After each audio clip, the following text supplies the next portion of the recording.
Welcome to the Huberman Lab podcast, where we discuss science and science-based tools for everyday life. I'm Andrew Huberman, and I'm a professor of neurobiology and ophthalmology at Stanford School of Medicine. My guest today is Michael Easter. Michael Easter is a professor at the University of Nevada, Las Vegas, and a world-renowned writer. His recent work has focused on how modern conveniences undermine our mental and our physical health, and as importantly, the daily, weekly, monthly, and yearly steps we can all take to not just offset the damages of those conveniences, but to continue to grow and improve our ability to focus, to do meaningful and creative work, and to derive deeper connection with others. One of the reasons Michael Easter is on this podcast is that his book, The Comfort Crisis, changed my daily life. The Comfort Crisis made me realize that every activity available to us, easy or challenging, destructive or constructive, can and should be viewed through the lens of whether it spends our dopamine reserves or invests them in a worthwhile way. This is a key distinction that we don't often hear about, but it's one that can help you access much greater levels of focus and motivation to be able to avoid and get over addictive or compulsive behaviors, and it also brings about greater meaning and depth of connection to your relationships and leisure time. During today's discussion, Michael and I explore these ideas and their practical implementation, including how you can tailor them to your own life. He explains how our choices in the physical world and in the online world shape us over time, and how to make better choices about both on a daily basis. He also provides the practical steps of how to get mentally stronger. We hear about getting mentally stronger a lot, but he explains exactly how to do that, as well as how to live with a pervasive sense of gratitude. I'm certain that everyone, young, old, male, female, maybe you're driven or maybe you're a more laid back type of person, will benefit from and be changed by the conversation with Michael Easter. The information and tools he offers and shares are that good. Before we begin, I'd like to emphasize that this podcast is separate from my teaching and research roles at Stanford. It is, however, part of my desire and effort to bring zero cost to consumer information about science and science-related tools to the general public. In keeping with that theme, today's episode does include sponsors. And now for my discussion with Michael Easter. Michael Easter, welcome. Thanks for having me, man. You've changed my life. Really? You have. Tell me more. You've changed my behavior on a daily basis. So a ex-girlfriend of mine who lives in Colorado and I were in a discussion about the best place to live and raise kids. And she grew up in the mountains of Colorado, and she had just listened to your book, The Comfort Crisis. Mm-hmm. And she was saying, I think this is the reason why people in her hometown are so mentally robust into their 70s, 80s, even 90s. Her grandparents were really robust. I think they lived into their 90s or late 80s at least. And we talked about her childhood a bit around this. And she said that her mom actually used to take her and put her in a basket and put her into the river and just send her downriver to a friend's house. And I mean, this is the kind of stuff that nowadays parents lose their minds. Yeah, like Moses. Exactly. And that she, grew up in cold water in the morning and of course skiing and doing all the things they do in Colorado. But she was absolutely convinced that the sort of bodily expectation of daily activity, meaning just a sort of level of energy and almost stress if she didn't get a ton of outdoor movement every day, was determined by that early upbringing of just being outdoors almost all the time and doing hard things and experiencing cold and things of that sort. So I read the book and started doing hard things on a regular basis, mostly rucking, but it has been a few years since I've had a really big adventure, and we'll talk about big adventures that include some actual danger. And I make it a point each week to write down one thing that I'm going to do that is truly uncomfortable. So thank you for changing my life for the better. It's transformed my mental health, and I was already feeling really good. Amazing. I love that. It's great.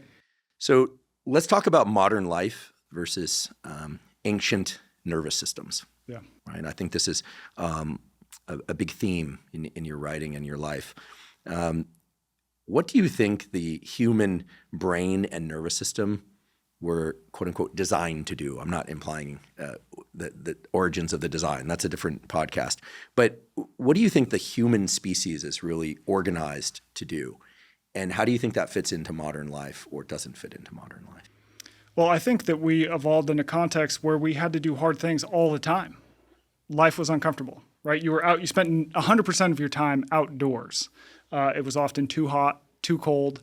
You were physically active all day. People walk something like 20,000 steps a day on average. And by the way, as you were taking those steps, you're usually carrying something heavy, right? This could be your child. It could be tools. It could be an animal that you took down. You had to carry the meat back to camp. You also had long periods of downtime that were unstimulated where you would talk to other people face to face. I mean, life was just, it was effortful. It was challenging. And you had to do those challenges and go through those discomforts in order to survive. And I think that the sort of promise and peril of modern life is that we no longer have to do these hard, challenging things to survive. Right? If you want food, you can go to the gas station on the corner and get it. There's just ample food. I think we throw out about a third of the food that we produce. Physically, we obviously have to do a lot less physical activity to survive. If you want to go somewhere, you just hop in your car, you walk across the parking lot. You could actually just exist in your house and not really move, right? You could do Uber Eats for all your food. You could work behind a screen. So we've really removed that physical discomfort out of our life. And I also think, even something like boredom is an uncomfortable thing. And now when we feel boredom, we have this very easy, effortless escape from it in the form of a phone. Temperature swings. Right? We can live at 72 degrees. I mean, this list goes on and on and on. I could answer this question for hours, but I think that listeners get the point that we evolved in these environments of discomfort, and now we have shifted over to environments that are much more comfortable. Now, let me be clear, this is a good shift in the grand scheme of time and space, but it does come with problems because you find that because we evolved in environments of discomfort, I think humans are sort of wired to do the next easiest, most comfortable thing, because that would have served us in the past, right? In the past, you didn't want to move too much just for the sake of it, because you wanted to conserve calories. If you had the opportunity to eat a little more food, you would probably do that, because that would give you a survival advantage, right? You'd put on some fat. You didn't want to spend too much time if it was too cold or something. And so we're wired to do the easy thing, but now we end up in this sort of easier world, and those sort of instincts we have, I think, backfire. So call this an evolutionary mismatch, really. I'd like to take a quick break and acknowledge our sponsor, Maui Nui Venison. Maui Nui Venison is the most nutrient-dense and delicious red meat available. It's also ethically sourced. Maui Nui hunts and harvests wild access deer on the island of Maui. This solves the problem of managing an invasive species while also creating an extraordinary source of protein. As I've discussed on this podcast before, most people should aim for getting 1 gram of quality protein per pound of body weight each day. This allows for optimal muscle protein synthesis while also helping to reduce appetite and support proper metabolic health. Given Maui Nui's exceptional protein to calorie ratio, this protein target is achievable without having to eat too many calories. Their venison delivers 21 grams of protein with only 107 grams per serving, which is an ideal ratio for those of us concerned with maintaining or increasing muscle mass while supporting metabolic health. They have venison steaks, ground venison, and venison bone broth. I personally love all of them. In fact, I probably eat a Maui Nui venison burger pretty much every day. And if I don't do that, I eat one of their steaks. And sometimes I also consume their bone broth. And if you're on the go, they have Maui Nui venison sticks, which have 10 grams of protein per stick with just 55 calories. I eat at least one of those a day to meet my protein requirements. Right now, Maui Nui is offering Huberman podcast listeners a limited collection of my favorite cuts and products. It's perfect for anyone looking to improve their diet with delicious, high-quality protein. Supplies are limited, so go to mauinuivenison.com/Huberman to get access to this high-quality meat today. Again, that's mauinuivenison.com/Huberman. Today's episode is also brought to us by Helix Sleep. Helix Sleep makes mattresses and pillows that are customized to your unique sleep needs. Now, I've spoken many times before on this and other podcasts about the fact that getting a great night's sleep is the foundation of mental health, physical health, and performance. Now, the mattress you sleep on makes a huge difference in the quality of sleep that you get each night. How soft it is or how firm it is all play into your comfort and need to be tailored to your unique sleep needs. If you go to the Helix website, you can take a brief 2-minute quiz, and it will ask you questions such as, do you sleep on your back, your side, or your stomach? Do you tend to run hot or cold during the night? Things of that sort. Maybe you know the answers to those questions, maybe you don't. Either way, Helix will match you to the ideal mattress for you. For me, that turned out to be the Dusk mattress. I started sleeping on a Dusk mattress about 3.5 years ago, and it's been far and away the best sleep that I've ever had. If you you'd like to try Helix Sleep, you can go to helixsleep.com/Huberman, take that 2-minute sleep quiz, and Helix will match you to a mattress that's customized to you. Right now, Helix is giving up to 27% off all mattress orders. Again, that's helixsleep.com/Huberman to get up to 27% off. As a neurobiologist and in some sense a comparative neurobiologist, I like to step back and say, what is a species, trying to optimize for? It sounds like a lot of what we were trying to optimize for throughout human history is to limit discomfort, and of course, ensure that species persists, so reproduction is key, and then making sure that our offspring, which need a lot of care over a long period of time compared to other species, are taken care of. Like when you step back as like pure evolutionary lens, to me it seems pretty much that simple, and all the rest is noise, as they say. So if our goal in human evolution is to rid ourselves of discomfort and make things easier and safer and propagate the species, then why at some point is more comfort bad for us? There are side effects that happen, right? And when you look at most of the diseases that kill us today, they are a result of usually overconsumption of food, right? We eat too much, far more than we often need. We don't move enough. There's a lot tied to sort of metabolic health. And so I think that I put this I like to say, these are good problems to have in the grand scheme of time and space, right? I would prefer to have my problem be that, I have to go exercise or something to take care of my physical activity than the fact that I have to go hunt and gather every single day, to get my food. But I do think that they are problems that we need to solve. The fact that, a lot of our modern problems are driven by the fact that our environments have become so comfortable. Does that answer your question? Yeah, that answers the question. I heard someone say recently that a lot of what exists now in health and wellness is just trying to bring the outdoors indoors. Yeah. So I've tried to persuade, as everyone knows, people to get outside in the morning and get sunlight in their eyes for all sorts of reasons. But, the whole business with red light, long wavelength light, infrared light, you can use one of those panels. It can be quite useful. There's also a lot of long wavelength light coming from the sun. Fresh air, we could debate grounding, but many people believe it's helpful. Green spaces. I kind of agree with this idea that, so much of what we're encouraging people to do is just mimic doing what we used to do all the time. It's what life used to be, right? Like I said, we spend 100% of our time in the outdoors. We evolved in the outdoors. That is kind of like our natural environment. And I think to continue with this example, when you put us in 4 walls where we don't get that outdoor exposure, some interesting psychological things start to happen that probably aren't that good for us. And you can apply this idea to everything. Like I said, even physical activity. It's like exercise is a great example to me. No one exercised in the past, right? Exercise is something that we made up basically after the Industrial Revolution, because what happened is we get these jobs where now we're much more sedentary. And we start to realize, these people who have the jobs where they sit all day, they're getting these strange new health problems that we've never seen. And yet the people who are kind of moving around all day still in their jobs, they don't seem to get those problems. So maybe activity is the difference maker. Hey, you guys that are sitting all day, I want you to just go move around for the sake of it. No, there's no actual point to it. Just move around for the sake of it. That'll improve your health. And this becomes this idea of exercise, movement for the sake of it, which is this kind of strange idea in the grand scheme of time and space, but it does make sense in the context of a world where the average American is walking, 4,000 to 6,000 steps a day. That's how we get our activities. We have to manufacture it effectively.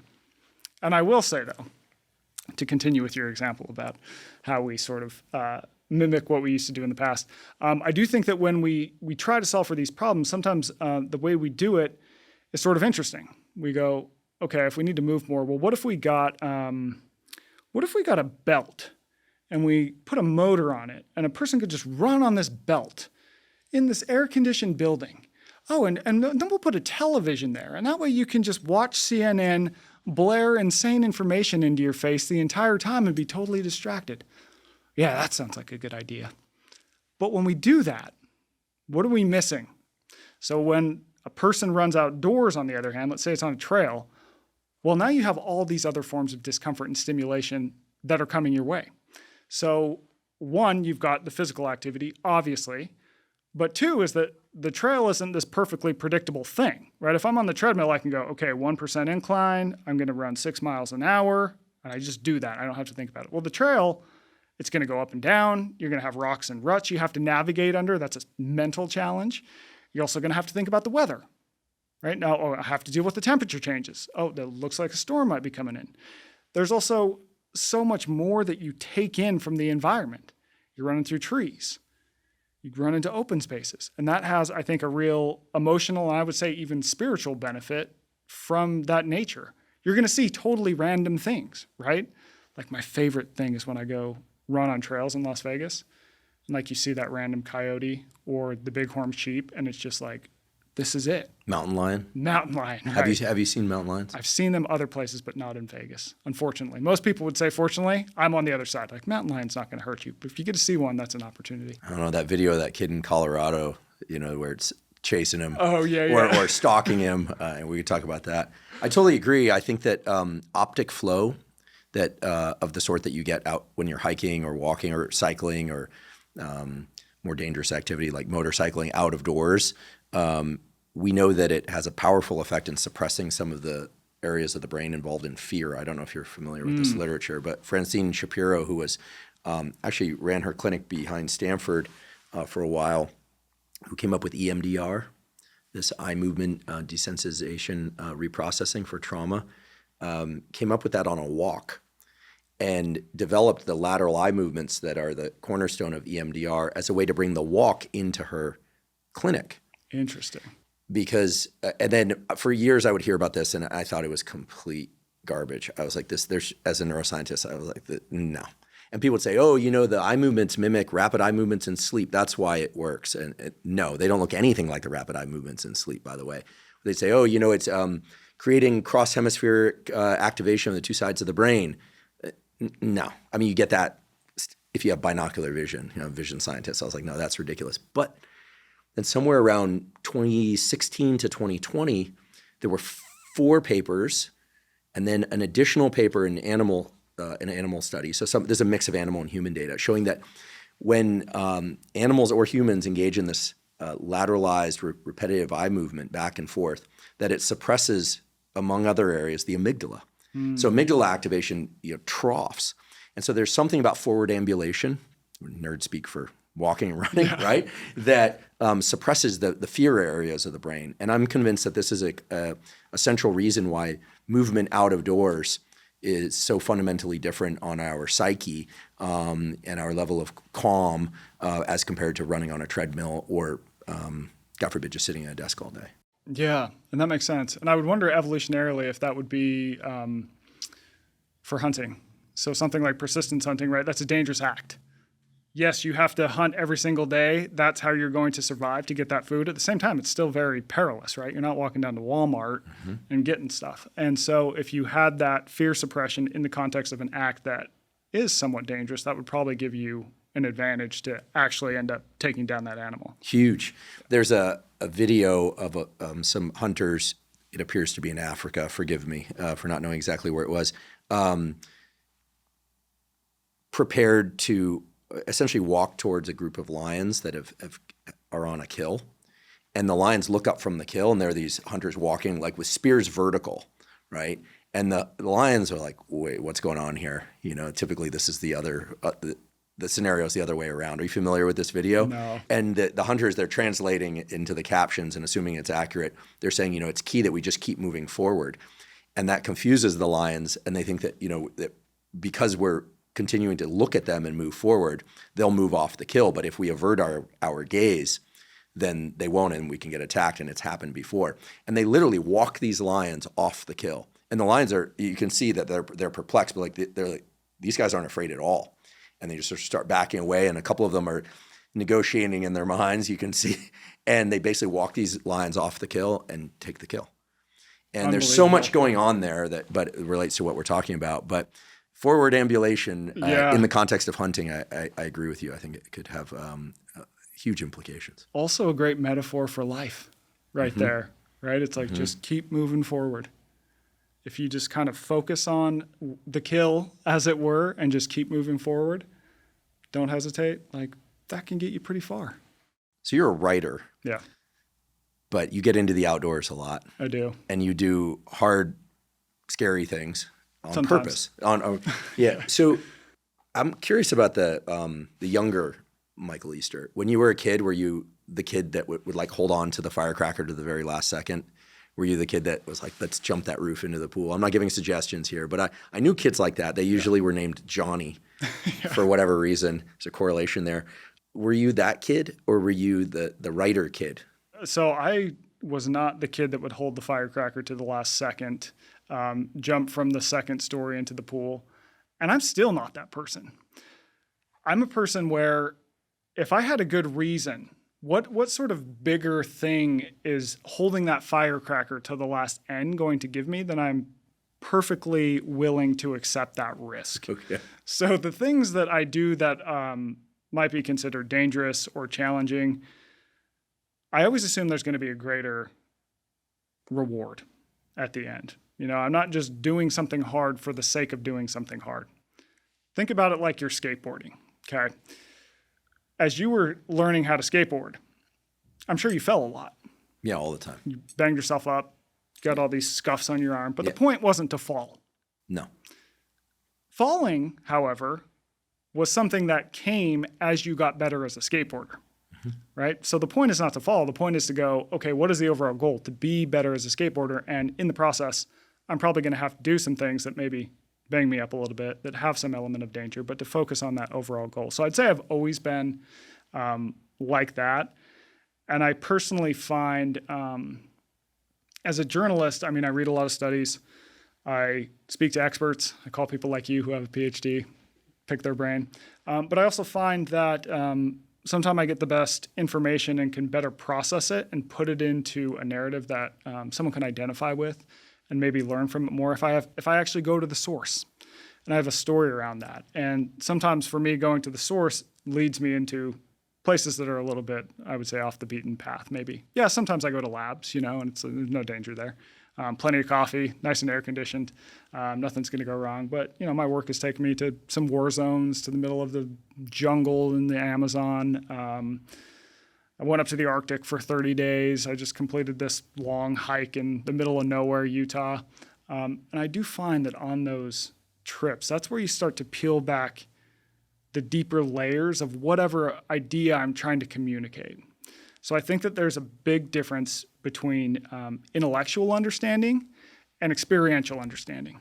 And it's that experiential understanding, like, I want to get to the heart of that. I want to get to the heart of that. Because if I can communicate that, I have a higher probability of getting a person who reads my work to perhaps take an action that could improve their life. And it doesn't have to be big. I'm not suggesting people have to go to the jungle or go up to the Arctic. But I am saying start where you're at and do something that's maybe a little bit out of your comfort zone, maybe a little bit of a challenge, and see how it goes. Oh, you didn't die? Great. Maybe try it the next day and the next day. And so by sort of continuously pushing that edge, I think that people find that you don't fall off the edge. The edge tends to expand. And as the edge expands, you end up a better person. Yeah, I definitely want to talk about your 2% rule and some of the other actionable items that you've delineated in your books and elsewhere in your Substack. I want to sort of, it's not a challenge, it's a question about, okay, if humans have introduced so many comforts to their lives that small things feel uncomfortable. Like for me, I like flying places, but I don't like airports. I travel with a lot of supplements. I'm always secondary screened. I don't check luggage. And it's funny because it's such a small thing, right, to wait for your bag to be secondary screened. But, these things can become annoyances. We're human. And I love to laugh at myself when I get annoyed about these little things. You go, oh, like this thing bothered me or something. Yeah. It's so if we lower our threshold for what we consider challenging, and I'm making myself the butt of the joke here, but it's pretty serious if you look out and think, okay, some people, they're hearing us talk about doing hard things, but for many people, even though there's so many comforts, life feels hard. It's like work is hard. Things are expensive. It's hard to get enough sleep. Everyone's always blaring at us at all the things we're supposed to be doing. The world seems unstable. So I think many people already feel like they're inundated with challenge, even though we're talking about the creature comforts that we all enjoy. So if somebody wants to start exploring leaning into discomfort in the way that grows them and actually makes those other discomforts that we're talking about kind of dissolve away, how should they start to go about that? So a couple things come to mind, and I'm trying to think how to get into it. And what I think that I will use is an example of myself, and then I'll kind of unpack that, and I'll unpack it at a level where we talk about something more, it's kind of a big challenge, and then also something like people can use every day. So I'll give you the example of, for the comfort crisis, I go and I spend 30 days in the Arctic, a little more than 30 days.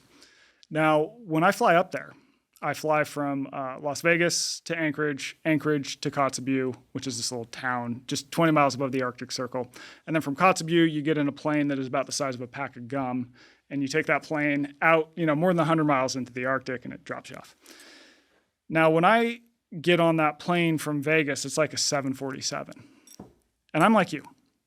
I hate flying, right? Because seats are too small and cramped, plane's too hot, the movies in the seat back, they suck, right? The coffee, not very good. There's usually a baby crying. If I need to go to the bathroom, bathroom's totally cramped. Like flying is just terrible. I'm like, flying is the worst. Mm-hmm.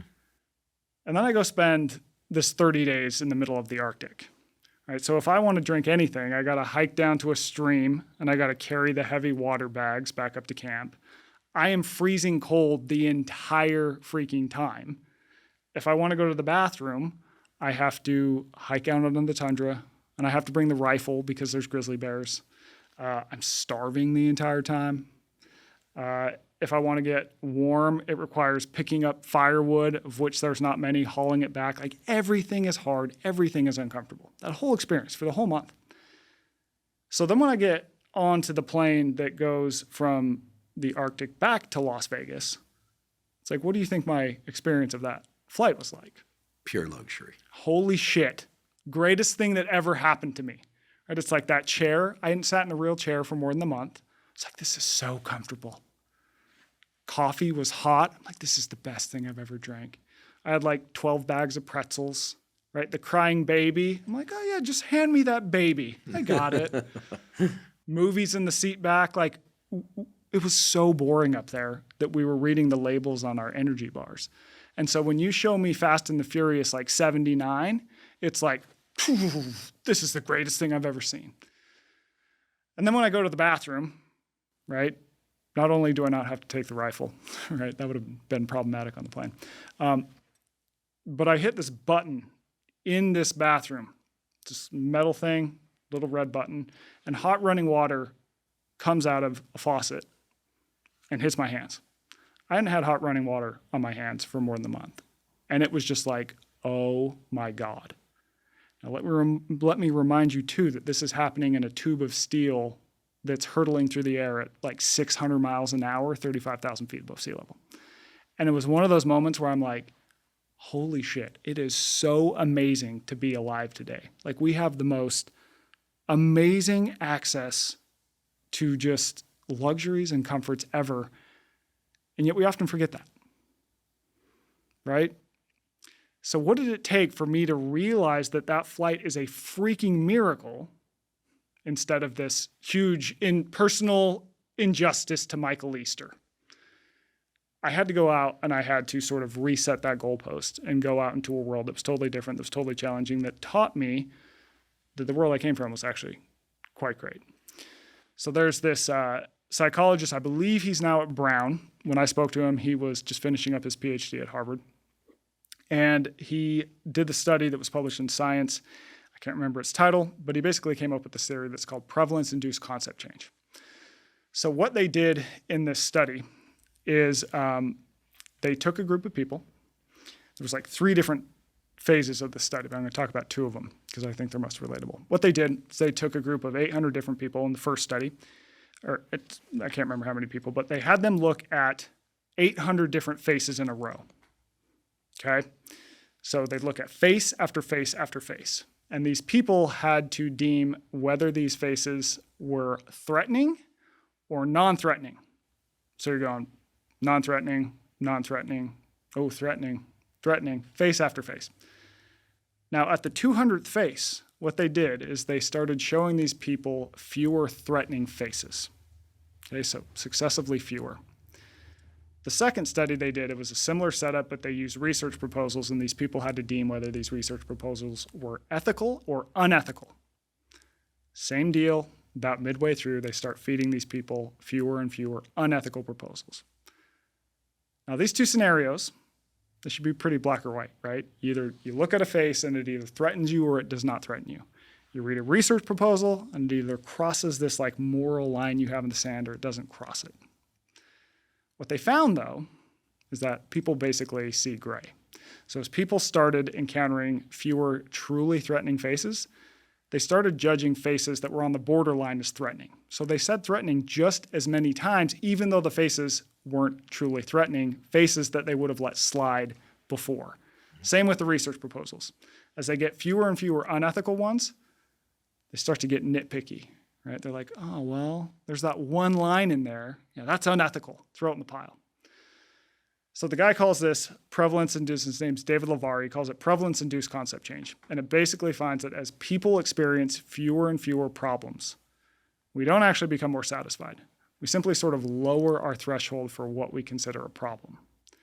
So when you apply that to life today, to make this practical, it's like as the world has become a lot more comfortable, as we encounter fewer sort of traumas and real problems in our life, we don't necessarily stop and go, this is amazing. We simply broaden our definition of what a problem is, of what a discomfort is. And so we end up with the exact same number of problems, of discomforts, but they've just become progressively more hollow over time. I like to think about that as the science of first world problems. Mm-hmm. I think you can think about it as a moving goalpost. So it's like you go into one environment and that sort of sets your expectations, right? And we're sort of designed to search for problems, more or less designed to search for problems. So you're going to find them in your environment. No matter how unproblematic your environment is, sort of objectively unproblematic. So when I talked to Lavari, he basically said, like, yeah, I think it makes theoretical sense that if you're going into a place where your problems are more acute and, say, objectively more realistically problems, when you go into this less problematic environment, you'll sort of be like, wow, this is fantastic. Mm-hmm. Now, of course, over time, you're going to adapt back. And I found that into myself. So when I got back from the Arctic, I'm like a Zen monk, man. I'm just like, nothing's rattling me. That was my wife's comment. Like, nothing rattles you since you're back. For how long? Probably a month. Then my question becomes, well, I can't go to the Arctic every month. One, I can't. Two, nor do I want to. So what can I do in my life that sort of constantly pushes that goalpost back into a place where I'm less neurotic, more or less? It's almost like we live on a neurotic treadmill in a way. As problems fade, we just keep searching for problems and finding them. So I think there's a lot of things that a person can do, like in their daily life, and people can get creative around this. For example, volunteering. Like, if you live a decent life, well, why don't you go help people whose lives are a little harder than yours? And you'll see what it could be like and what it's like out there. And that'll give you some sort of perspective. And that's something you can do. It takes an hour a week or something, right? I've talked to people who go to recovery meetings, including myself. You go into a meeting and you hear these stories from people who are at the most rock bottom moment of their life. Like, that'll reset what you consider a problem pretty damn fast. You just walk out going, wow, I was complaining that my tax guy was asking for a lot of papers, and this guy just told me a story that just blew my mind. Like, that's a real problem. And so I think we need to have moments like that that sort of press back against us and put things in a little bit more context. And I do think you need the sort of moment where you think about that and you tell yourself the story around that. Like, that's a really important part. And this is kind of going off on a weird path. I don't know where it'll take us, but we'll find out.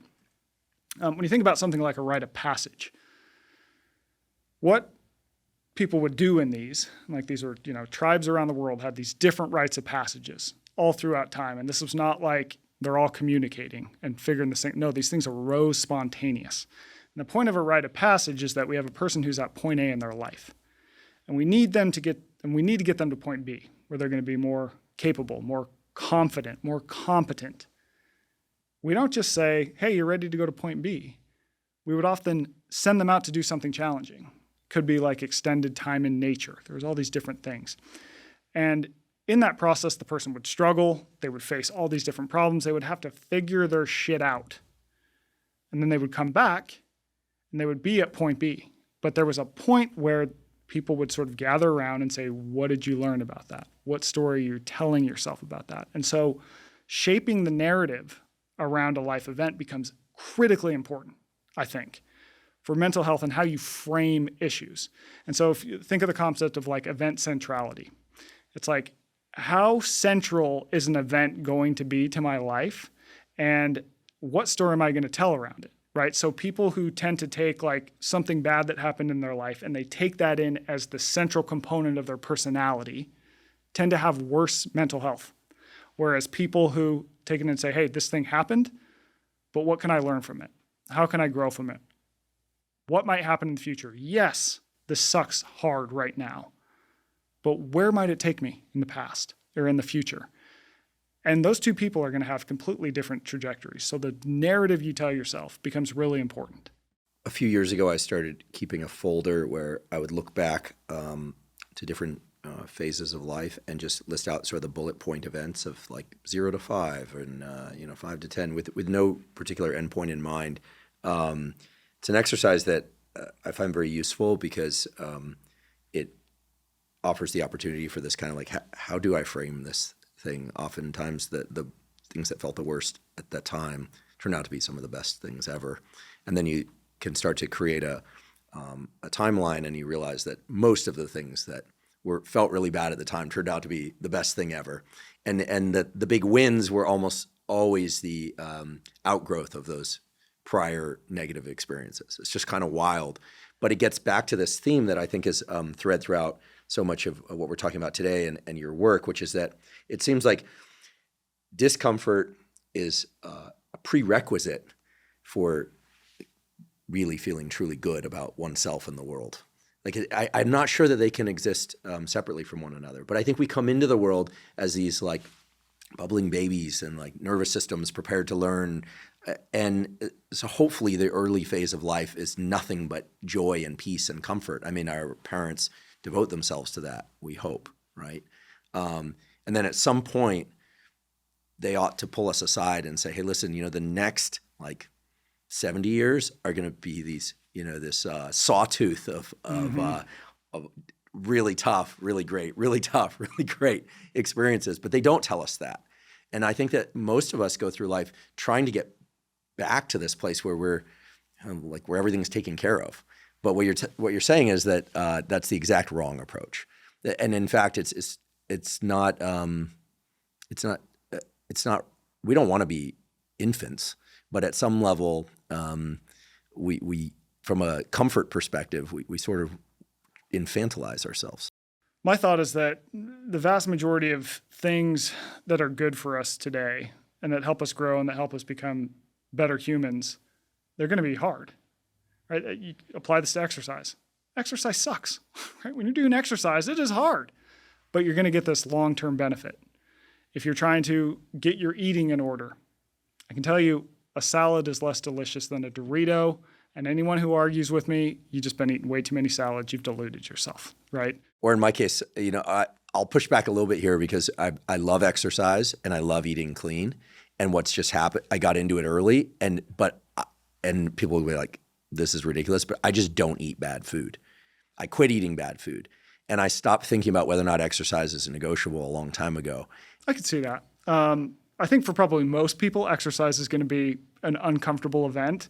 That's why, what are the federal exercise guidelines? 150 minutes of moderate to vigorous activity a week, strength train twice a week. Something like 18% of Americans actually do that. Only 18%? 18%, yeah. Could be 20. Fact check me. I'll no, I believe you. I believe you. Yeah, because it is uncomfortable. We have all these, I think for most people it's uncomfortable. We have all these sort of internal levers that dissuade extra movement for the sake of it. When you run, your legs are going to burn, your lungs are going to hurt. But on the other side of that discomfort is improved health, improved mental well-being, all these different things. In short, I think that to back up from the evolutionary perspective that I often take is that the reason why things are often uncomfortable is because, we wanted to dissuade extra movement in the past. You didn't want to feel hungry because you needed that food, like on and on and on. And today, the environments have really just flipped, where oftentimes doing the uncomfortable thing is the buy-in to a better life, really. Yeah, and it applies to so many different places. I'd like to take a quick break and acknowledge our sponsor, AG1. AG1 is a vitamin mineral probiotic drink that also includes prebiotics and adaptogens. As somebody who's been involved in research science for almost 3 decades and in health and fitness for equally as long, I'm constantly looking for the best tools to improve my mental health, physical health, and performance. I discovered AG1 back in 2012, long before I ever had a podcast, and I've been taking it every day since. I find it improves all aspects of my health, my energy, my focus, and I simply feel much better when I take it. AG1 uses the highest quality ingredients in the right combinations, and they're constantly improving their formulas without increasing the cost. In fact, AG1 just launched their latest formula upgrade. This next-gen formula is based on exciting new research on the effects of probiotics on the gut microbiome, and it now includes several clinically studied probiotic strains shown to support both digestive health and immune system health, as well as to improve bowel regularity and to reduce bloating. Whenever I'm asked if I could take just one supplement, what that supplement would be, I always say AG1. If you'd like to try AG1, you can go to drinkag1.com/Huberman. For a limited time, AG1 is giving away a free 1-month supply of omega-3 fish oil along with a bottle of vitamin D3 plus K2. As I've highlighted before on this podcast, omega-3 fish oil and vitamin D3 K2 have been shown to help with everything from mood and brain health to heart health to healthy hormone status and much more. Again, that's drinkag1.com/Huberman to get a free 1-month supply of omega-3 fish oil plus a bottle of vitamin D3 plus K2 with your subscription. Today's episode is also brought to us by Mateina. Mateina makes loose leaf and ready-to-drink yerba mate. I've often discussed yerba mate's benefits, such as regulating blood sugar, its high antioxidant content, and the ways that it can improve digestion. It also may have possible neuroprotective effects. It's for those reasons, and the fact that yerba mate provides, in my opinion, the most even and steady rise in energy and focus with no crash, that yerba mate has long been my preferred source of caffeine. I also drink yerba mate because I love the taste. And while there are a lot of different yerba mate drinks out there, my absolute favorite is Mateina.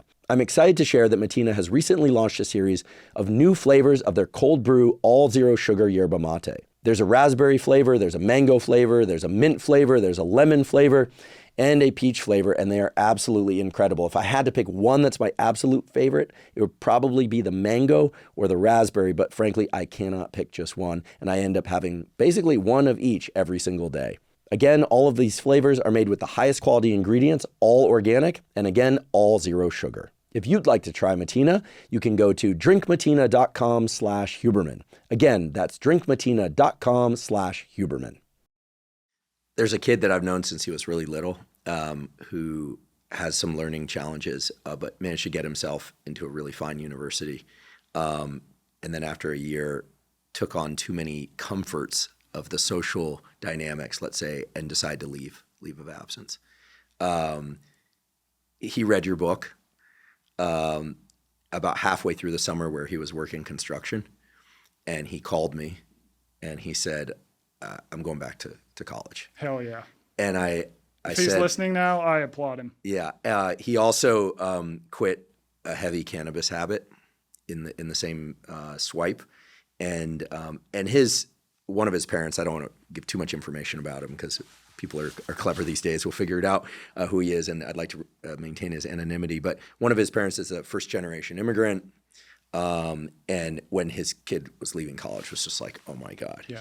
He had really toiled in hopes of his son not having to have as challenging a physical labor life as he did. And so I talked to this kid just the other night, and he's like, moving thousands of pounds of concrete every week is really hard on the body. And he's in his 20s. Yeah.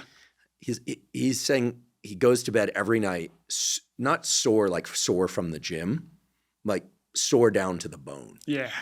And so I want to extend a thank you from him. Awesome.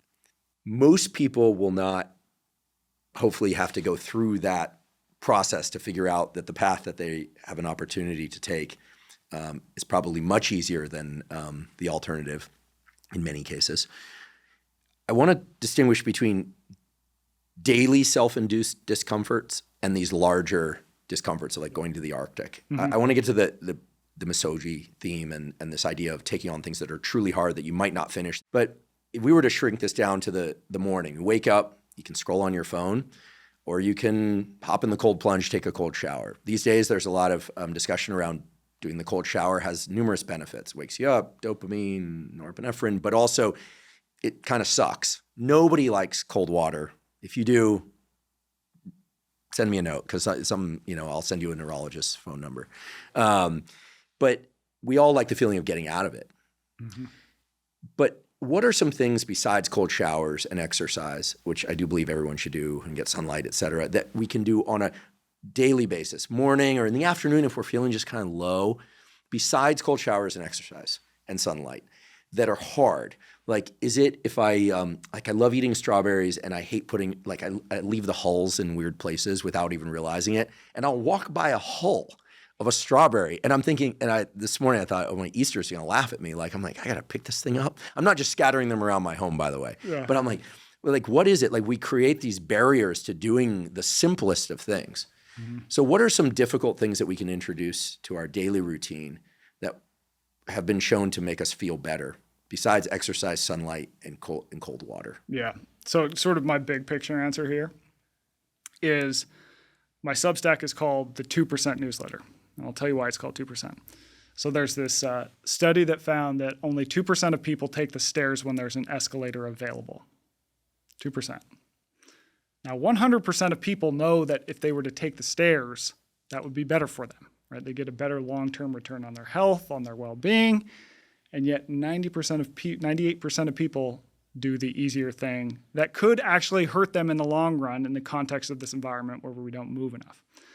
So this tells me that we're sort of wired to do the next easiest thing. But living better in modern life often requires doing these slightly uncomfortable things that are just so obvious and in front of us. And it's like, you have to get to the second floor.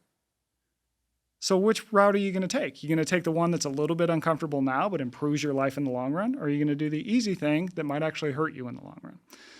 So that to me is just a metaphor for like, how do you improve in daily life, right? In the trenches of daily life, how do you improve?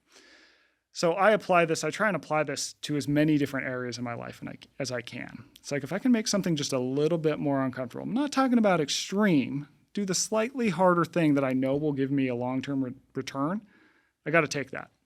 So for me, it's like, okay, if I'm in my office, go through some examples, and I have a phone call, I could sit here and take the phone call, or I could pop in my headphones and I could go for a walk and I could take that call while walking.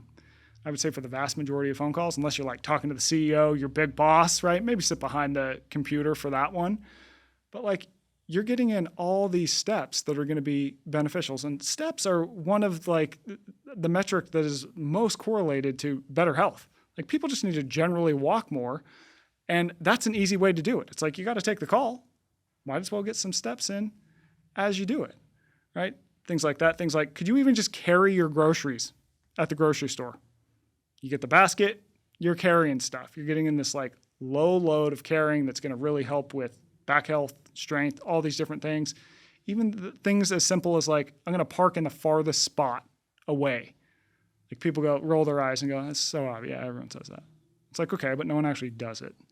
And if you look at just non-exercise activity thermogenesis, NEAT, this is basically a dorky way of saying all the movement in a person's life that isn't dedicated exercise. That often outweighs the benefits of exercise in many studies. Certainly by calories burned. Also, some data suggests even health outcomes in the long run. There's some Mayo Clinic data that says that, people who just move around a lot more in their daily life, they're burning like 800 calories just from moving around, this incidental movement. It's like running 8 miles or something if you do some really rough back-of-hand math, right? And so I think looking for those opportunities, even beyond exercise, something like, so in the Comfort Crisis, I write about the value of silence, for example. We have increased the world's loudness fourfold as human beings.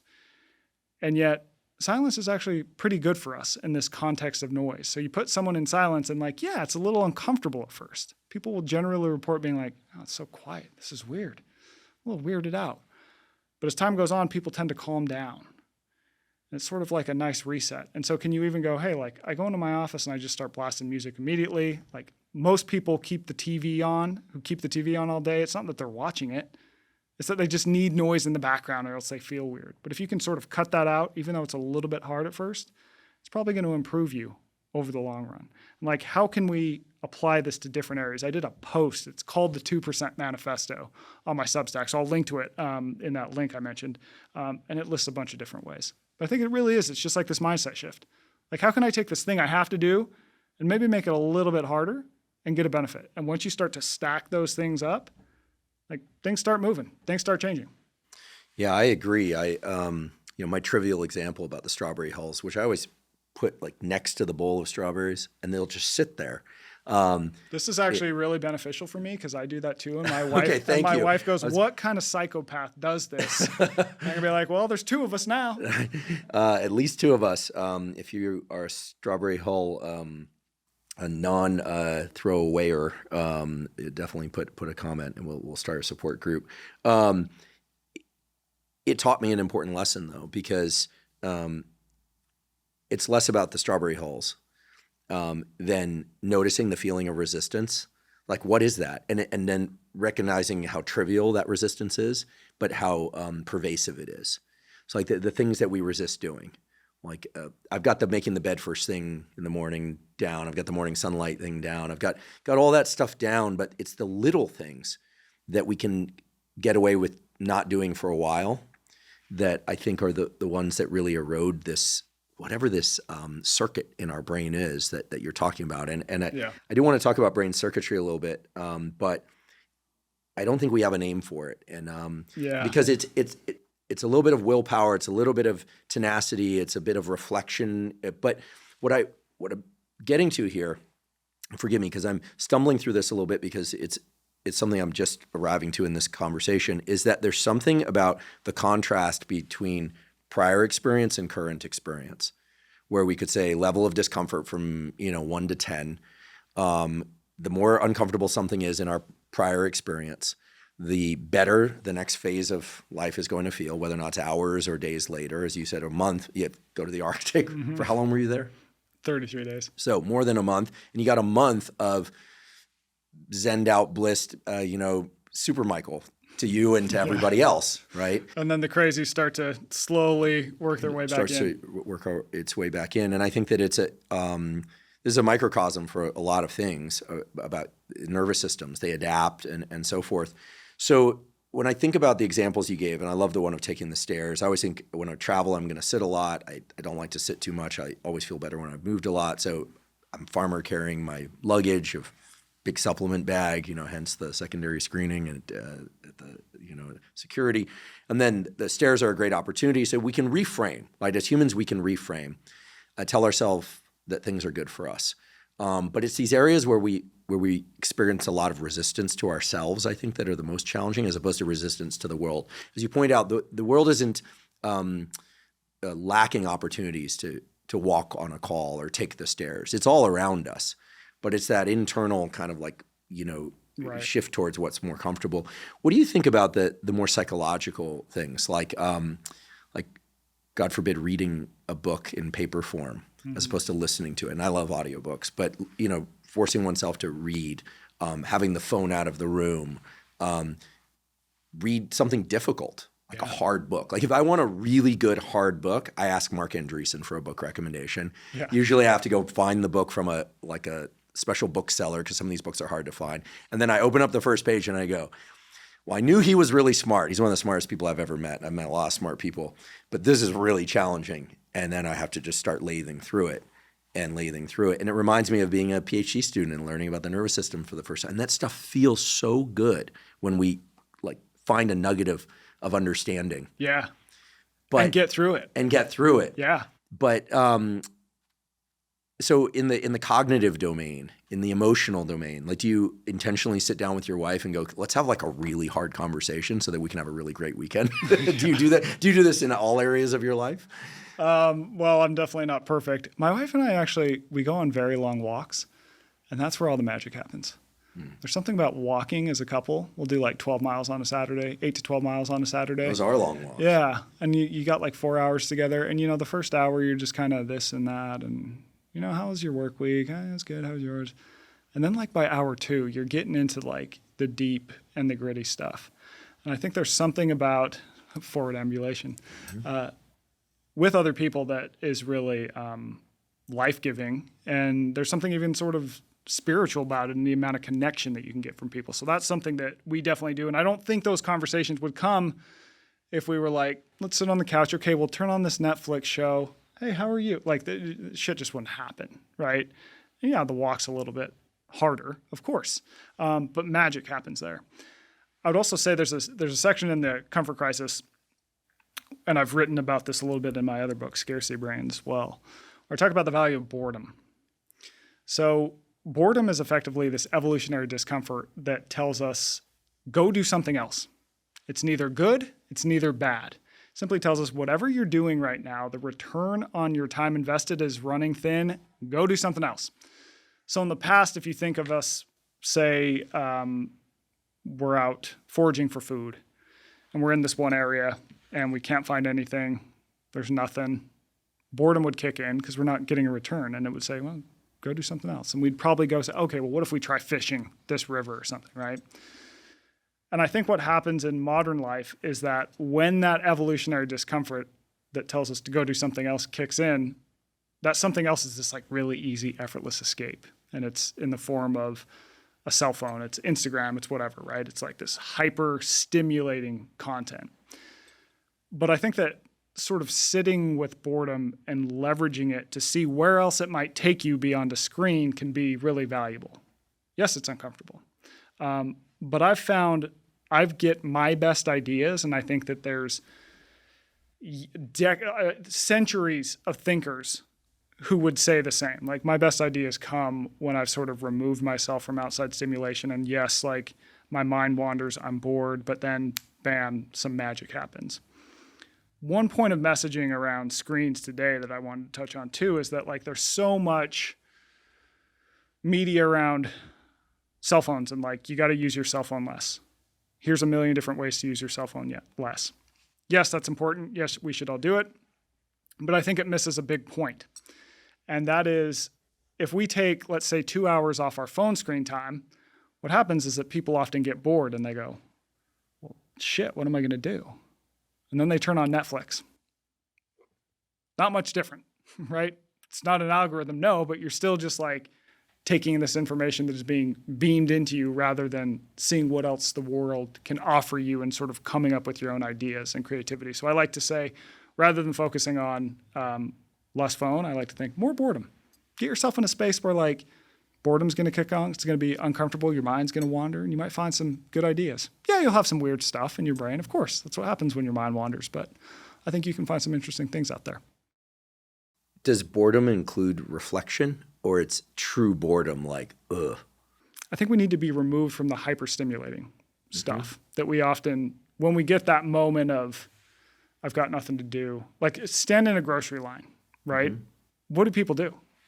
Everyone's on their cell phone. Like we can't just like sit with our thoughts for more than 3 seconds. So I think even just having the moment where you go, okay, gonna do nothing. Might get a little weird, might get a little uncomfortable, might be a tiny bit bored, but like your mind's gonna go some interesting places that I think can be productive in the context of today. Well, I'm chuckling because what were your thoughts on the brief appearance of the raw dog flight experience that showed up last year? Did you see that? Where guys were posting online, it did seem to be guys, saying that they quote unquote raw dogged a terrible use of language. I didn't pick it. They would do a 10-hour flight or a 6-hour flight with no media, just sit there as a kind of sign of their toughness. I thought it was kind of interesting. Here's what came out of that is my wife said, the hell? these guys are weak. She's been doing that ever since I knew her. She Interesting. literally sits in that seat and she turns on the flight screen map and she just zones into that. I'm like, you're a crazy person. No, it turns out she's just like the original raw dogger. I love it. That was not the answer I expected. Yeah. That trend kind of came and went. Yeah, came and went. I think that, and there's a performative element to that, right? And so it was kind of became a performance for the algorithms and whatever, where it's, I think maybe we need to get a little more nuance behind that and put some thought into it. It's like, okay, if I'm not on my screen, like, how am I going to use this time? Can I use it to go sort of deeper into my thoughts? And I do think people need time, especially when you're trying to chew off big ideas. Like, I've found that a long walk where I don't take my cell phone, it's like, I need that. And I think there's a lot of anecdotes historically that good ideas come from these moments where that's all you're focused on. Maybe you're on a walk. You're just kind of sitting and just peeling away the layers. Not easy, but worthwhile. Throughout history and still now, many people get ideas from dreams during nighttime sleep or during the kind of liminal states between waking and sleep. These times of inactivity, no sensory input coming in are when the brain processes things. And it makes perfect sense to me that in daydreaming or in boredom, as you describe it, that new ideas would surface just as they would from the liminal state between sleep and awake. Yeah. And I think people sometimes experience this. Like, there's a reason we have that sort of cliche that's like you come up with your best ideas in the shower because there's not this stimulation, right? You're just kind of, you're not on your phone. You're removed from the noise and you're just kind of, oh, bam. But you got to write them down too. I found that as well. If you have a good idea. Yeah. What's your idea capture mechanism? You write. Yeah, I usually have a notebook on me, just write things down.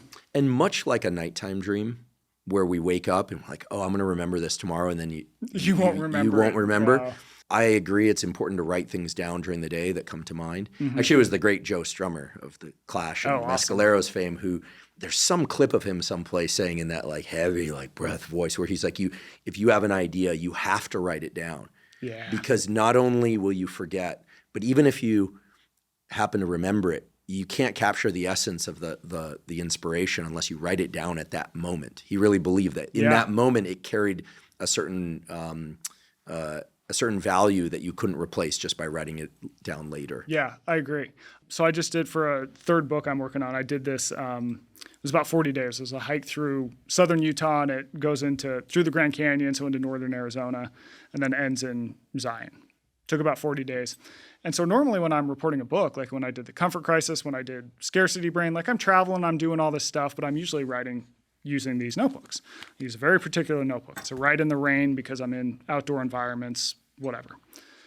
But on this hike, like I can't cover the mileage we need to cover all day if I'm constantly stopping and writing. And like I can't hike and try and write. It was Thoreau had an advantage by just staying in the one spot. Yeah, exactly. Right? Exactly. So I took voice notes actually on my phone. And I found that to be really useful too, a tool that people can use. So when I got back from the hike, I had like 500 different voice notes. Some of them were 10 seconds. Some of them were 6 minutes of me just babbling. But there's some good stuff in there. And so I think you do need to capture it in the moment, because I did find too that I didn't really catch on to the voice note idea until maybe the second or third, fourth day of the hike.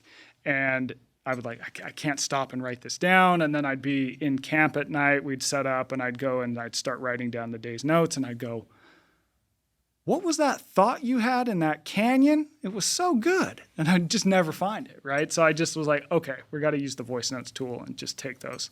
It was great. There's a very, very accomplished neurobiologist out at Caltech by the name of David Anderson. And he's done some really interesting work on these more ancient brain areas like the hypothalamus, primitive states like aggression, mating behavior. But it carries out to a number of things that we're talking about now, about cognitive states and creativity and capturing ideas. And it's this notion of attractor states that basically that the brain, much to most people's dismay, doesn't work such that you go, oh, I'm going to write from 9 to 11, or I'll do some hard coding, or I'm going to, and you sit down and you start. No, you warm up, you kind of ratchet into it. And then But over time, it's almost like a ball bearing on a flat surface, and then the surface starts becoming more and more concave, and eventually it's a deep trench, and then that's usually when the buzzer goes off. It's time to move to something else. But these attractor states are basically the shutting down of a lot of other circuitry as one circuit kind of ramps up its activity. But that over time, we can entrain these things. We can link them to specific events in time, like the making of your coffee at 9 a.m. So your nervous system unconsciously starts to predict the attractor state of being in a state of deep focus and writing. That all starts to make sense. It's a different kind of lens on habit. But if you look at most people, including my own activity through the lens of attractor states, and you say, well, what am I training my brain for? What am I entraining, entraining, EN, and then also just drop the EN. What am I teaching my brain to do on a daily basis? You go, well, the attractor state is scrolling lots and lots and lots and lots of media. It's reading people's comments. This is funny. It's talking to friends. It's texting a few people. And what we've done, I think, is that we've created these attractor states of. It's not that we all have ADHD or something. Some people do, but we're right where we belong given our prior behavior. Yeah. We're just training up this trench of a bunch of noise. And then the end of the day comes and you're like, shit, I didn't get anything done. Yeah, this kind of thing. So when you describe getting out into nature and removing all of that and kind of forcing yourself to go in a particular, not just physical direction, but to go in a particular mental direction, I feel like it's getting back to something very fundamental. It's like the overload principle of resistance training or cardiovascular exercise and increasing stroke volume. It's like the fundamentals of how the mind work, which is one of the reasons I love these practices so much. Which brings me back to this question of, okay, so there's the 2% rule. Yep. Taking the identity that I'm going to be this 2% of people that's going to do this harder thing. It's going to be harder in the short term, but it's going to give me this long-term benefit. And if I can find areas to apply that in my life, I'm going to get this big, the benefits just pile up massively. And then at the other end of the spectrum is the Misogi concept. Could you explain Misogi? Yeah. So if I were to sort of give the cliff notes, I'll give the cliff notes and then the longer explanation. Cliff notes is that Misogi is sort of almost a modern rite of passage in order to teach people what they're capable of and to give them experience that really changes them thereafter. Now, I heard about this idea from a guy whose name is Marcus Elliott. He came up with this idea back in the 90s. It was like this personal thing he did. I stumbled upon it. Marcus, I believe, got his MD from Harvard, and he decides, I don't want to be a doctor. I want to get into sports science. So he runs this facility that's called P3. They're actually not far from here. They're up in Santa Barbara. And he works with all these different sort of athletes. He's got contracts with the NBA, with the NFL, blah, blah, blah, whatever. But he also sort of realizes that what really changes a person, it can't always be measured because he's taking a lot of movement measuring. He does a lot of big data AI stuff around movement measurement, can predict injury and things like that. He realizes that these big changes that force a player to be better, that get them in a better state when a sort of game is on the line, they can't be measured. And he does this practice he calls Misogi. And the idea is that once a year, you're going to go out and you're going to do something really, really hard. Now, he defines really hard as saying you should have a 50-50 shot at completing whatever your Misogi task is. So 50-50 shot. Because today, I think he's right here, he argues, even when we take on a challenge, we have to know we're going to complete it. Right? It's like people don't run marathons and go, I don't know if I'm going to finish the marathon. They say, I don't know if I'm going to finish the marathon and sort of insert some arbitrary time. So that's the challenge element. And then the second rule of Misogi is that you can't die, right? So the implication is, do something pretty hard. And what tends to happen when you go out and you do something really sort of kooky, challenging, that you know is really going to be hard for you, that you are truly unsure if you're going to be able to finish this, is you get into this moment. And in this moment, you think you've hit your edge. I've hit my edge. I'm not going to be able to finish this thing. All is lost. But if you can kind of just keep going, one foot in front of the other, you get this other moment. And that's where you look back and you go, well, wait a minute. I thought my edge was back there, but I am clearly past it right now. So I've sold myself short here. And then the question is, okay, if I've sold myself short here in this moment, where else in my life might I be selling myself short? And that's where the big changes happen, right? That's the question that you want to leave with from the Misogi. Now, in the past, I would argue, so after I meet Marcus, he tells me about this like quirky Misogi idea he does, and he does all kinds of weird stuff. I started sort of really doing some digging and going, all right, this is like a interesting idea. It's also sort of wacky, you know? But if you look back in history, I think we had things like this in the form of rites of passage. And like I mentioned before, like rites of passage just popped up naturally in all these different cultures. But there was a realization that doing something that truly thrust you beyond the bounds of what you thought you were capable of, where you had to figure things out, where you had to really doubt yourself, and where you had to overcome, becomes this sort of great teacher for the human spirit. So that's the idea of Misogi. Go out, do something that you think is going to be really, really hard, see what you learn. And even if you fail, that's fine. You're still going to learn something along the path. I'm a huge fan of this Misogi concept. So once a year, picking something, could be physical. Could be physical. Could be intellectual, creative. Could be anything. And how important is it, you think, to advertise that you're doing this versus important to keep it quiet and to yourself? I think it's better to keep it to yourself. So I think we live in a world where nowadays people do a lot of things for external reasons, to get likes on social media. So your neighbor will be like, oh, that guy's the badass in the neighborhood. That lady did this, whatever. And I think if you can just do something only for you, that makes it sort of more valuable. It puts a sort of different spin on it. Once you decide, oh, I'm going to do this thing because, oh, this guy did it in an hour. Well, I'm going to do it in 59 minutes. That also puts a ceiling on you, right? Because now you're going to shoot for 59 minutes rather than, well, what if you just went out and did this for yourself and you just went all in? Potentially you could do it in 55, you know? And I think today we do live in a world where there's a lot of sharing in order to get social approval.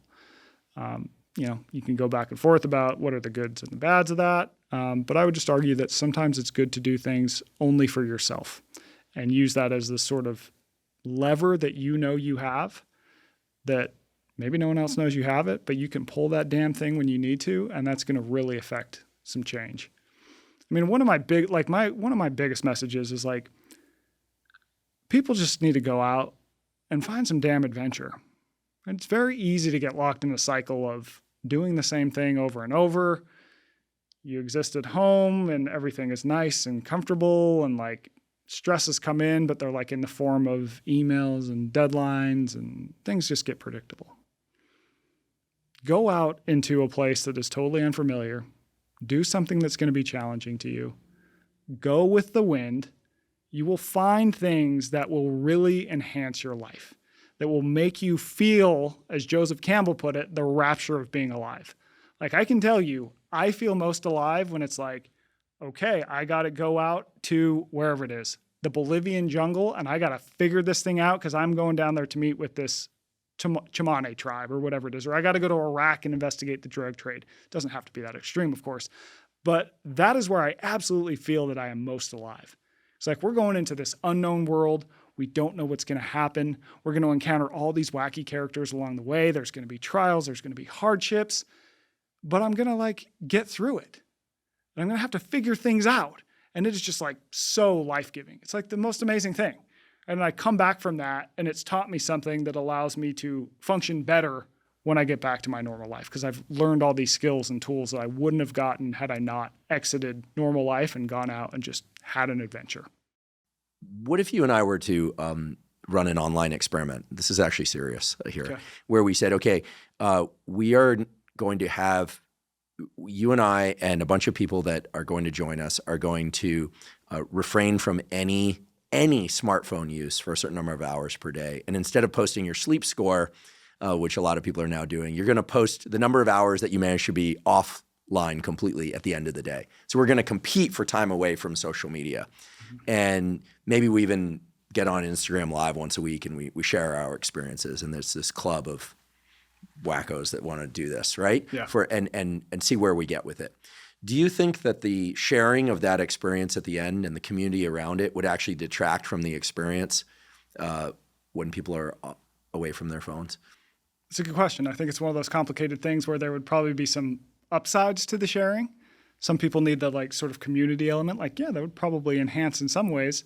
The community element and the competition might also bend people's behavior in a way that maybe they wouldn't have behaved had they not known that they were part of this group, right? So I think these questions get really complicated, and I think it's also, there's probably some individual variation. Like I know that I personally do a lot better if I don't have like a huge social element to things.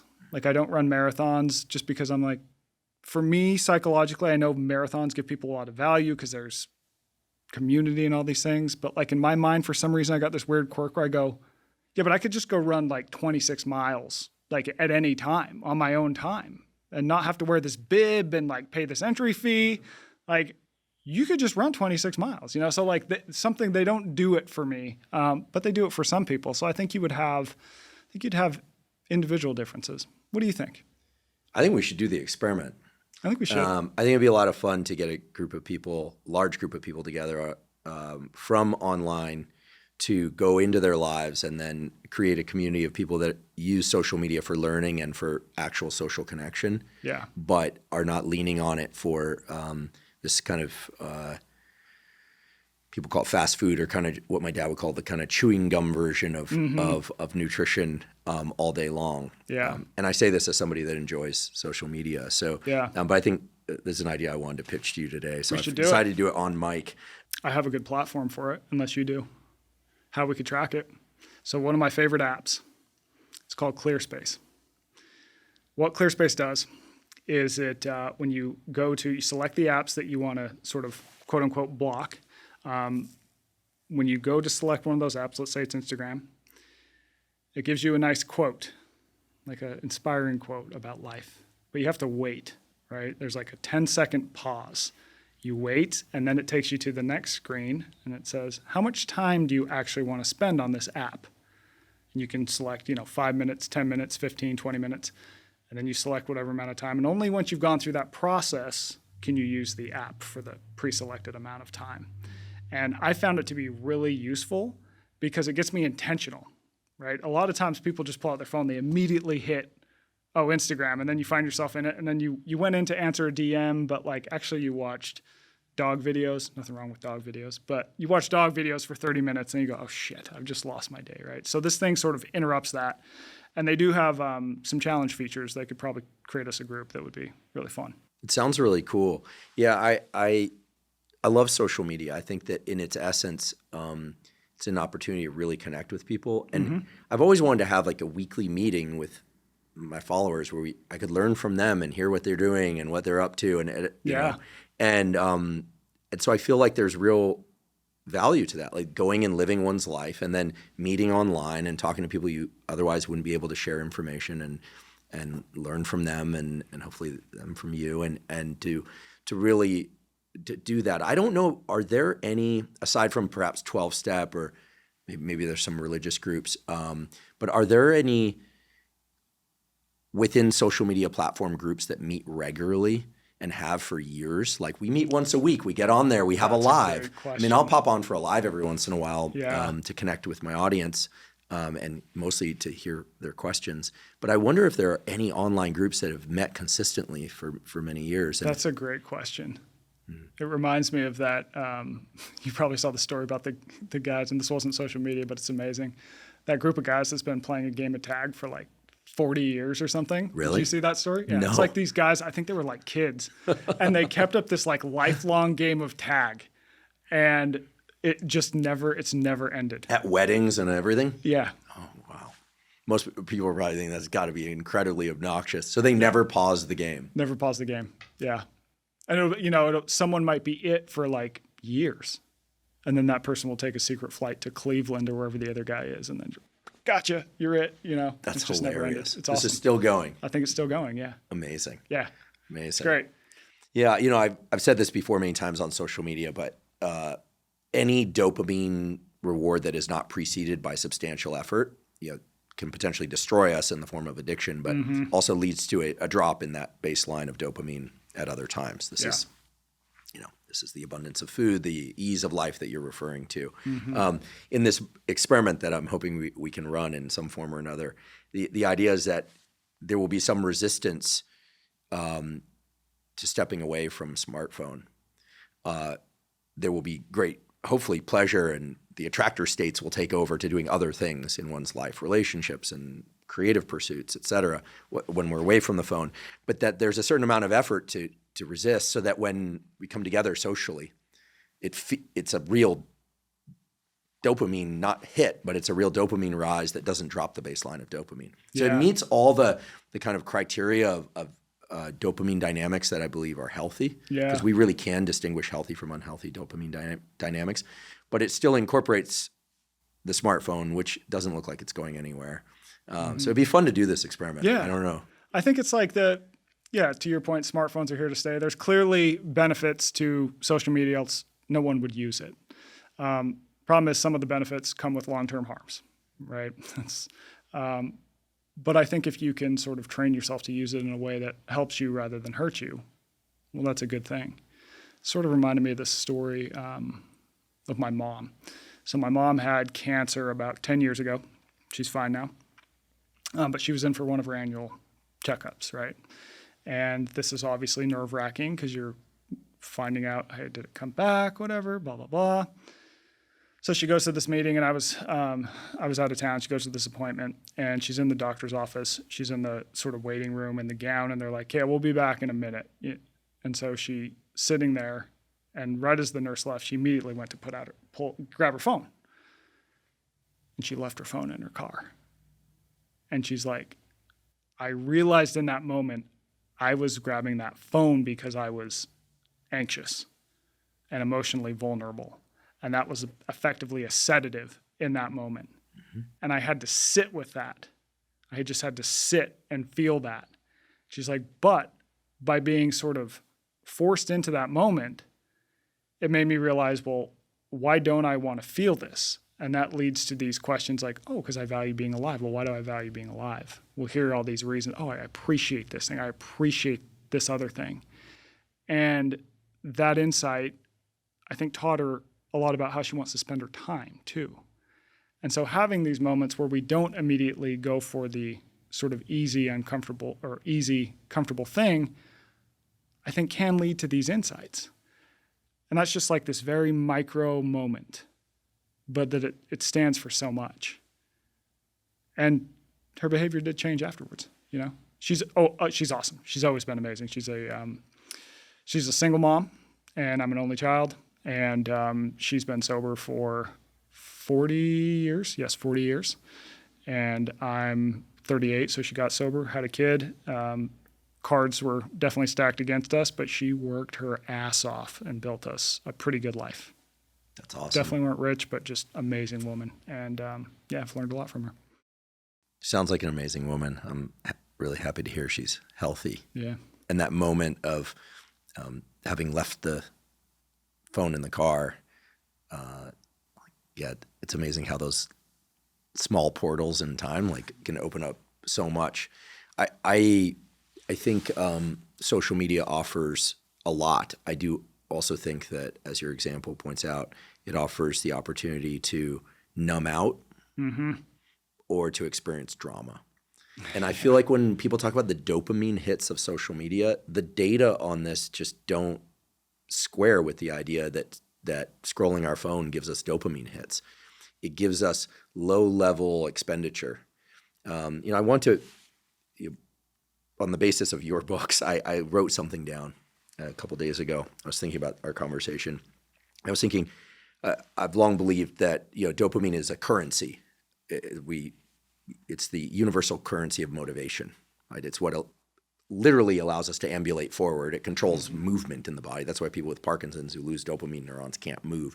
But in terms of mental movement, it's motivation, like movement towards something, redirecting our efforts and so forth. And I was thinking about this idea that we can either spend our dopamine, right? Or we can invest our dopamine. This is purely on the basis of your work. Awesome. And it seems like all day long we can potentially spend dopamine. Scrolling is spending, and it's the kind of spending we don't even notice that we're doing. We're sort of leaking. It's almost like leaking dopamine. We're not getting these big quote unquote dopamine hits. This is why I don't like the dopamine hit model. I don't log on Instagram and go like, wow, like it's not like coming back from a Misogi and going, I fucking lived. It's not transformative for the next month. It keeps you in the rut of looking for more because it's like mental chewing gum. It's my dad, who a long time ago, he said, be careful of the internet. I said, why? And he said, it's just mental chewing gum. Wise guy. Yeah, and he's a very regimented guy. And so we're always spending, but then there are these things that require effort that we're still spending dopamine while we're doing it. Like if you go do a workout, you're spending effort to do it, but you get something back on that investment. So you're investing it, you're not just spending it. Yeah.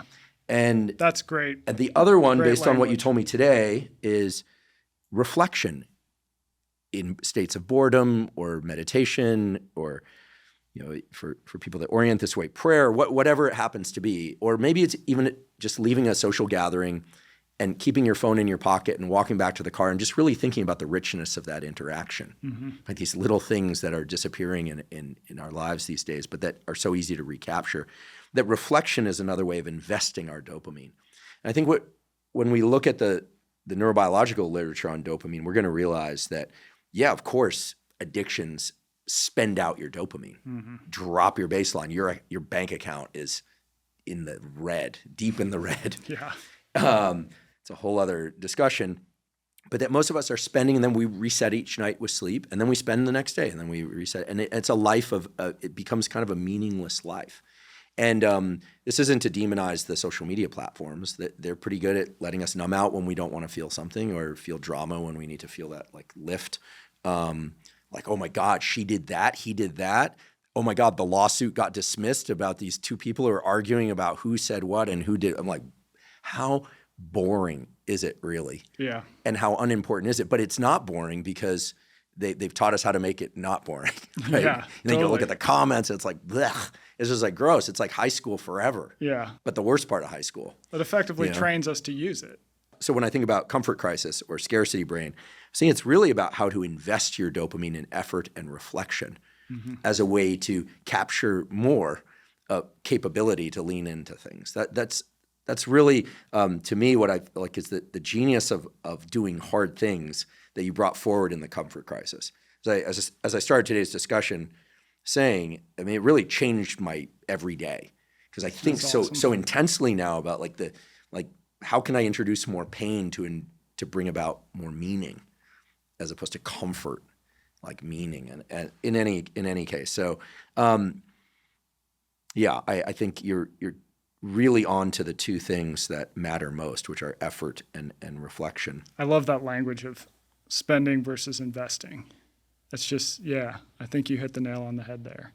And the investing is usually things that are going to be a little more challenging, not as hyper-stimulating, things you maybe wouldn't necessarily want to do at first. And then once you've done them enough, you realize, oh, this has really changed me in a fundamental and positive way. And hopefully you start to sort of crave them. Like you said, no, I love exercise, right? That's where we want people to get with all sorts of things that can enhance their life. And I think, too, I'll add here, so if you think about people who pile up money and invest and invest and invest, and they never spend it. Maybe you also need to learn, okay, now that I'm doing all this investing, it's also okay to spend it sometimes, right? And then I can really enjoy that because I've done all these things. And so like I find with my own use, I used to sort of beat myself up if I was on, say, Instagram or whatever, just looking at nonsense. I like nonsense on Instagram, and I would beat myself up. And then I realized, you've done all these things, like you wrote for 5 hours, you got a workout in, you took your dog for a walk, you helped out around the house, you did all these things. Dude, watch a freaking dog video for 20 minutes. It's fine. And then I could actually appreciate that more, and like, I didn't have the guilt around that, and it was like sort of all right, you've invested a bunch. You got all this money, buy that thing you don't necessarily need, but it's going to it's a nice little boost, you know? I'd like to take a quick break and acknowledge one of our sponsors, Function. Last year, I became a Function member after searching for the most comprehensive approach to lab testing. Function provides over 100 advanced lab tests that give you a key snapshot of your entire bodily health. This snapshot offers you with insights on your heart health, hormone health, immune functioning, nutrient levels, and much more. They've also recently added tests for toxins such as BPA exposure from harmful plastics and tests for PFASs or forever chemicals. Function not only provides testing of over 100 biomarkers key to your physical and mental health, but it also analyzes these results and provides insights from top doctors who are expert in the relevant areas. For example, in one of my first tests with Function, I learned that I had elevated levels of mercury in my blood. Function not only helped me detect that, but offered insights into how best to reduce my mercury levels, which included limiting my tuna consumption. I'd been eating a lot of tuna, while also making an effort to eat more leafy greens and supplementing with NAC and acetylcysteine, both of which can support glutathione production and detoxification. And I should say, by taking a second Function test, that approach worked. Comprehensive blood testing is vitally important. There's so many things related to your mental and physical health that can only be detected in a blood test. The problem is blood testing has always been very expensive and complicated. In contrast, I've been super impressed by Function's simplicity and at the level of cost. It is very affordable. As a consequence, I decided to join their scientific advisory board, and I'm thrilled that they're sponsoring the podcast. If you'd like to try Function, you can go to functionhealth.com/Huberman. Function currently has a wait list of over 250,000 people, but they're offering early access to Huberman podcast listeners. Again, that's functionhealth.com/Huberman to get early access to Function. The idea that we all have to become these sickos that love self-punishment in service to just building up more dopamine reserves. That's definitely not the goal. I mean, I think one of the reasons that David Goggins is so popular is, well, there are many reasons. He is how he appears online. I mean, I've known David since before he had a book, before his first book. He was exactly that way. He's not playing a role, right? There's no acting. This is how he functions. That's great. It's a life that most people are not going to embrace. And if they do embrace it partially, I think it will benefit them tremendously. But he sort of embodies that. He doesn't sort of embody that. He embodies that. I think that being able to relax and enjoy things and really savor them is another source of I won't say everything's investing, but there are certain things that might look like spending your dopamine that are actually investing them. And you described a beautiful one as like walking with your wife, these long hikes and walks, like real relating, in-person relating, I think makes us feel so many things. I mean, there's so much science and psychology about this. Yeah. I mean, we definitely evolved to connect to other humans. Absolutely. So I don't think of it as meaningless relaxation to just connect with people and have a barbecue and just relax, or just whatever they call it, like Netflix and chill can be a great thing if it's not the only thing. The internet has allowed us a lot of interesting new ways to connect with other people. So we were talking before we hit the red button on record how I'm into the Grateful Dead, right? And I think that you can find a lot of different sort of strange tribes to belong to, and they can be enhanced by the internet. It's like when I got into the Dead, it was like, okay, now I'm listening to the live shows. I'm going down this rabbit hole. Well, I'd find these Reddit threads where people are discussing the live shows and like, hey, if you listen to how Jerry plays this song in 78 versus 79, and I'm like, oh, okay, listen. Oh, wow, yeah, that's really interesting. So then you start weighing in. And then you're friends with, Deadhead 778, who you don't even know who the hell he is or where the hell he lives, but like, this is a great guy online that I can talk to. And then you eventually sort of find yourself at the shows and you're connecting with these people that you would probably otherwise never connect with in normal life. And there's like, the hippie who's got like $2 and a dream to get to the next show in tie-dye. And then there's the hippie who's got the Rolex and he's taking his private jet to the next show on your right. But you're all in it together, and you're sort of like connecting for this sort of big sort of group thing. And I think you could apply that to music, you could apply it to sports teams, this sort of shared cause. And the internet, I do think, can allow you to find those sort of mini tribes, Yeah, I love it. I just now allowing myself to get familiar with the Grateful Dead. I did go to a bunch of shows because they were from my hometown. Yeah, right? awesome. California Avenue was where Draper's Music and some of those Grateful Dead band members worked. And there was a great bookstore there, Printers Inc. And so they were kind of an institution in the South Bay where I grew up. But I fell into a different genre of music. But there's some great music that out there. But I think the culture around the dead, the fact that people would devote their entire lives to quote unquote following the dead. And still now, like people go, totally, like with Fish and Dead and Company. This is like an outgrowth of something that I don't know of any other band that had people change their entire lives in terms of the whole structure of their lives. Yeah, I mean, I went a bunch of times when they're in Vegas at the Sphere. I have another fun thing, and there's like that shared sense of connection, whether it's a sports team, whether it's a hobby, whether it's a type of music. When I was on this long hike, you get within shooting distances of towns, and that's where you have to go resupply. But you might be 40 miles from a town, so you're like, all right, we got to hitchhike. All right, so we got to ride into this town called Escalante, Utah. It's this tiny town.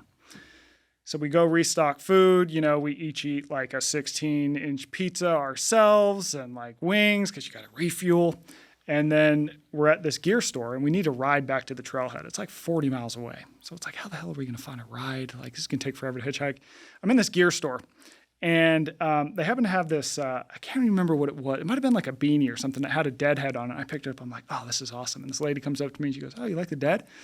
I'm like, yeah, I like the Dead. And she works in the shop, and she's like, yeah, me too. We start talking. Well, it turns out this lady's seen them like 500 to 1,000 times was her estimate. I'm like, well, it's a big estimate, but that's a lot of shows, right? And we just immediately connect, and she's like, oh, you need a ride back to the trailhead? I'm like, that would be great. Yeah, and it's just like, just that thing, that little emblem of the Dead immediately allowed us to have this conversation and have this shared sense of connection. So kind of finding something to identify with people, I think, can be just like a great adventure. And like, you meet new people, like, go out and find interesting communities to belong to. Try stuff. I mean, this is the power. So you had Ryan in for the Recovery and Addiction podcast. Mm-hmm. Like Ryan that's Suave. Yeah, that's the power of recovery groups. Mm-hmm. It's the power is in the group because you've got this shared identity with people. You have people keeping tabs on you. You're keeping tabs on other people. They help you. You help them. You share your stories. They know things about you that probably no one else does. And there's an identity in that. And it's powerful. It's why that works. If I'm going to forget the names of the founders, Bill Wilson, if he founded that online and was like, hey, we're all just going to chat on AOL Messenger, probably would have helped a lot of people, but it would not have the power that it would have of getting people together to converse. I think it's harder for people to go out and do that today because it's much easier to only do things sort of online and sort of, be a little bit of a hermit, if you will. And I think forcing yourself to go into new places, meet new people, try new things, get into new stuff, and go out and meet people in person can be really powerful today. I wrote a post on 2% about the value of gathering and sort of identifying with something, like whether it be a band or a team or whatever. And I talked to this researcher. She's up in Oregon. I forget what university, and I'm sorry for that. But she talked about how the internet, when used appropriately, can be a really great community builder. And she also said the best thing that can happen is when those type of communities then figure out ways to meet up in person. Like that's the perfect next step. And it all starts with like, okay, we have this community online. Oh, I'm going to be in San Francisco. Who in the group is San Francisco based? Let's meet up and get coffee. And I do think you're starting to see more of that happen. Like it's happening on Substack with a lot of writers. For example, I do events that I call the Don't Die event. And it's me. This is different than the Brian Johnson Don't Die event. Yeah, it's different. Yeah, this is different. This is the original Don't Die This event. is a different type of Don't Die, yeah. The original Don't Die. What we do is it's me and my friend Mike Moreno. Amazing guy. Mike was a CIA case officer in Iraq and Afghanistan, I believe. And we basically teach people like travel, wilderness, survival skills over 2 days. And so it's most of the people that come are from people who read my Substack. And so it's people who are often active in the comments. They all know each other. Like people show up and they know each other from the internet. And then we all hang out and we do awesome stuff together. And it's just like, it's the best. But it's like that step to get people in person, I think needs to happen. Mm-hmm. And so one thing I've even thought about too is you hear a lot about how people spend less time together, and there's a variety of reasons for that. People will point to the sort of less activity in organized religion, which used to be this sort of hub of sociality in towns. But I also think things like, and I talked to a woman I love. She was with the Wall Street Journal. She's back at the Wall Street Journal, a reporter. Her name is Gwendolyn Bounds, Wendy Bounds. And she wrote a book called Little Chapel on the River. And it's about, she was at the Wall Street Journal when 9/11 happened. And she was living in the city, like she was taking a shower when the planes hit the towers. And so to get out of the city, she ended up moving to this town called Garrison, New York. And the heart of this town is this old Irish pub that is right by the train station. And she's like, and people from this town would come to this Irish pub and they might have one drink, two drinks, but it was like the hangout. And you'd get, people who were super right-leaning, people who were super left-leaning in the bar, and they would, they'd give each other shit, but it was all in fun. And it was like the heart of community and gathering and human connection. And I think you're starting to see a little bit of a death of places like that. Like the community pillar institution has sort of been replaced by, chains or something. And like, yeah, people can gather at chains, but there's not like that unique identity. It's all like predetermined by someone in a corporate office 3,000 miles away. And I think there's a case for like trying to find those places that still exist and hang out, whether it be, the pub. You don't even have to drink at pubs. I can tell you that. I don't drink. Still go hang out at a bar. And I love bars. I sometimes work in bars and I don't drink. Yeah, it's great. Yeah. Restaurants, whatever it might be. I think there's a case to get out in the world. And again, I'll go back to the comfort crisis, that I think sometimes that is hard to just go somewhere. You're like the new guy. Hey guys, and to strike up a conversation with someone random. But I do think it is really good for us in the long term. I think too, the internet dehumanizes people, right? It's easy to yell and scream at an icon that's, the size of a thumbtack on the screen who said one thing. But if that same person was in person across from the bar from you, you may not even talk about politics with that person, right? And here people make these crazy death threats or something. Whereas like if that person was just across the bar from you, you may not even talk about that. And you might actually think they're a great person. I'll give you another example. More hitchhiking. So we had to we got into this town when we were on this hike, resupply. We need to get up to the trailhead. This trailhead's 20-minute drive away or something. These people pull over and they say, oh, because we got our thumbs out, we're like old school hobos, and say, oh, do you need a ride? And it was this couple from China. They had come over a week ago just for some vacation. They're both from China. This was at the heart of the trade war. The trade war was at its apex when this happens, right? China had just decided they're not even going to ship us some rare minerals we needed. I wasn't paying too much attention to the news out there, but I was aware of that. We get in the car with this couple from China, and that's all happening in the world. And guess what? No one gave a shit about in that moment. All this media on CNN and Fox and social feeds and everything about the damn trade war. These two Americans, one of who worked in government for 20 years, and these two people from China, and we're just connecting, talking about the United States versus what it's like to live in China. Oh, you guys are academics. Oh, it's fantastic. We're just really, really connecting. And they're doing us this huge favor of giving us a ride up to the trailhead. And these are two people that these people, this is awesome. These people are great. And no one gave a shit about all this noise happening that should seemingly put us in this maybe tense moment, right? So I think that when you actually get in front of people and face to face, people have about 75 million more things in common than they do things that are not in common that they could argue about. And it takes that interaction and going out into the world. I found that when I travel, people everywhere are far more kind, happy, willing to help than I would have ever expected. And I had high expectations going in. But it takes those experiences to realize that. And I do think that if you're kind of just existing behind a screen where it's easy for people to shout, you get this distorted view of the world It's like, go out, talk to people, have different experiences. You're going to walk away realizing that, hey, most people are actually totally fantastic if you just give them the time of day, talk to them, ask them questions, and be nice.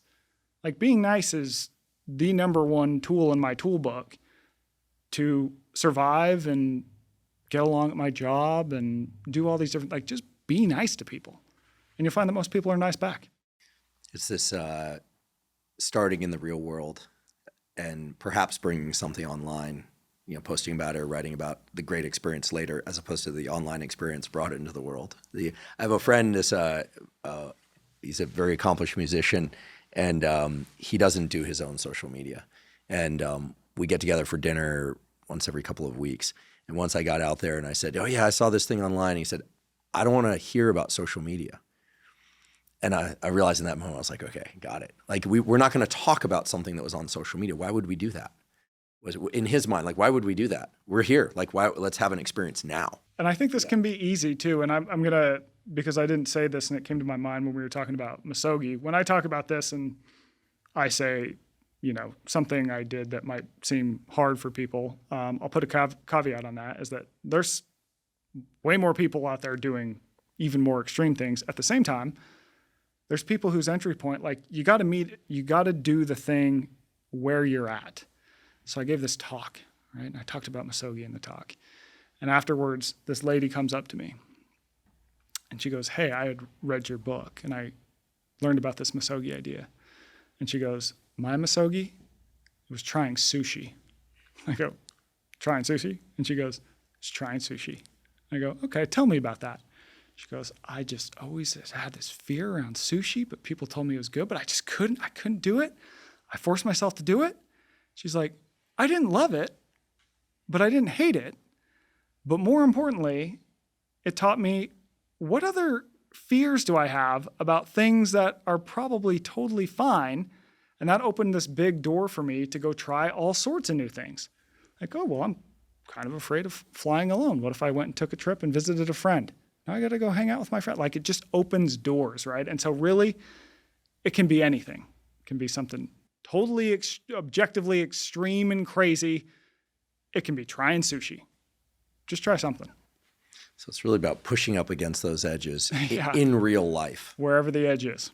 Do you think it's possible to structure one's day around making the morning and day really tough? And when I say tough, I mean in the sense that you go against your impulse to do things the easy way, and then making your evenings and nights really relaxing. Yeah, I try and do that. I'll get into the heinous details about my evenings in a moment, but I'll tell you about my mornings. And I'd actually like to hear about how you approach this too. So in the morning, I wake up usually very early. Now I'll put an asterisk there that I also go to bed early. So I wake up at like in between 3:30 and 4:30. What time do you go to sleep? Probably 8:30. Okay. So wake up at 3:30, get a cup of coffee. Immediately I go to my desk and I write. And I sit there, and to your point, it takes a little bit of that warm up, right? But I know as a writer, the more time I'm in my chair behind that keyboard, the more likely I am to produce words that work for the goal I'm trying to accomplish. So I need that, say, 4 or 5 hours every single day, and it is hard. It's usually like the first 2 hours, I'm just like, oh, you suck at this. This is terrible. Why did you choose this career? How does your body feel? Physically, is writing hard for you? Like, is the chair comfortable? Are you feeling strained? Are you relaxed? Is it all just mentally hard, or is it physically demanding as well? I would say it's more mentally. Mm-hmm. You kind of just get in it. For me, it's like you get in this zone and you're like, I got this idea. Like, how am I going to put this down? And you write something out. You're like, that's not it. But there's like this one nugget. Okay, take that one nugget. Now what can we do with that? And it's kind of like putting together this really like kind of difficult puzzle. But I've also found that eventually you kind of start to hit a stride and things start to work. And I know that some days I'm going to sit there for 5 hours and I'm going to get out like 300 words and they're going to be okay. But some days, like, just boom, magic happens. And I might bang out like 3,000 words and I'm like, those are decent. Those are decent words. But if I'm not there doing that every single morning, despite knowing that most days it's probably going to be hard, like, The book's not going to write itself. All right. So I do think like with a lot of things that a person might want to improve in, you really do have to be willing to put in the time and realize that there's going to be really challenging moments. But those challenging moments, they also make the days when you get the metaphorical 3,000 decent words, they make it just awesome. So to lean into that. So that's kind of like how I approach my mornings and evenings. Like I kind of alluded to with social media, how now I've just kind of let off and just let myself be okay with just letting my brain turn off. My wife and I watch some pretty heinous reality television. That is our thing. Turn on, big fan of Real Housewives of Salt Lake City. Okay. I will admit it. Okay. I confess I've never seen that one. Don't start. Just watch stuff like that. And it's just like, can connect over this totally just mindless show. And it's almost like it's kind of a reset. It's like, those ladies throwing drinks in each other's faces, screaming at each other. It's just a nice little beep. Your brain's reset for the day. So you're writing from about 3:30 in the morning, 4 in the morning until you said about 4 hours? Yeah, 4 or 5 hours. So okay. Yeah, you're getting up to use the bathroom? Yeah. You're drinking some more coffee, some more water? Yeah, I might get another coffee. You have breakfast before? Usually after. After. Yeah. And then what happens between 8 a.m. and Salt Lake City Housewife, what is she called? After I've got like the core writing in, I would say that then I focus on what I not eloquently at all say would be the sort of bullshit, like we got all these emails to respond to, got to do sort of this task and that task. Whatever project isn't sort of like my main writing. Probably bullshit is not the right word for it because it's important stuff, but I just sort of value that writing time. And then I will usually exercise before I eat dinner, usually around 4. I tried exercising in the morning for a while, but I realized that is like my peak hours for writing. And that was kind of getting interrupted. And so I'm like, okay, I'm good with it being before dinner. Do you do caffeine before your afternoon workout? I'm just curious. No, not usually. I usually shut off caffeine probably around noon. Probably heard that on this podcast, actually. But I actually, years ago, I did a sort of caffeine audit, and my caffeine was out of control. And so I just did cold turkey quit. I felt like I was literally felt like I had the flu for about 28 hours. And then I slept for 18 hours straight. And then I had a headache for a week. But I felt a little better. And so I've tried to be a little more cognizant of how's the intake going. Some days I'm better than others, Sometimes I go, so you had 2 32-ounce cold brews today. Seems like a lot of caffeine for one man, but what are you going to do? I mean, you're talking to a lifelong caffeine addict here. So I unless I've had a cold or a flu, I don't take breaks, and I consume an outrageous amount of caffeine. How much do you think you consume? I'm going to shock some people, but I'm very caffeine tolerant. I should say that first. And I'm actually a pretty mellow person. Yeah. And I probably consume distributed from the morning until about 2 or 3 p.m. Usually 2 p.m. is my cutoff. Somewhere between 600 and 800 milligrams of caffeine a day. Okay. But before people balk at that, keep in mind that when you look up online, you go, oh, ChatGPT, how much caffeine is in a typical cup of coffee? It's going to say like 150 milligrams of caffeine. If you go to like a Starbucks or a Peet's Coffee, they're brewing it much stronger than that. So a small probably has somewhere between 200 and 250. Medium is going to be 350 to 500. I once said that, a venti coffee, what I call a large, but just to orient people, can have 800 to 1,000 milligrams of caffeine. People are like, no way. And then I got some brushback on that. Look, people have tested this out. Different places are brewing them differently. So what most people are consuming a lot more caffeine than they realize, which is why they have a headache when they don't drink it. I like caffeine, but mostly in the form of yerba mate, either this or just brewed leaves. And it's a very different caffeine high. It rises more slowly. It kind of arcs down. Yeah. If I drink a coffee, as opposed to espresso or yerba mate, it's a real punch. So I'm not drinking 800 milligrams of caffeine from coffee. Yeah, it's very that's different. Interesting. I mean, my day looks quite different than yours, but I definitely agree that once we figure out our optimal circadian schedule, which for you sounds like you're a true, probably genetically from what we understand, early bird. You like to go to bed somewhere between 8 and 9 p.m., wake up somewhere between 3 and 4 a.m.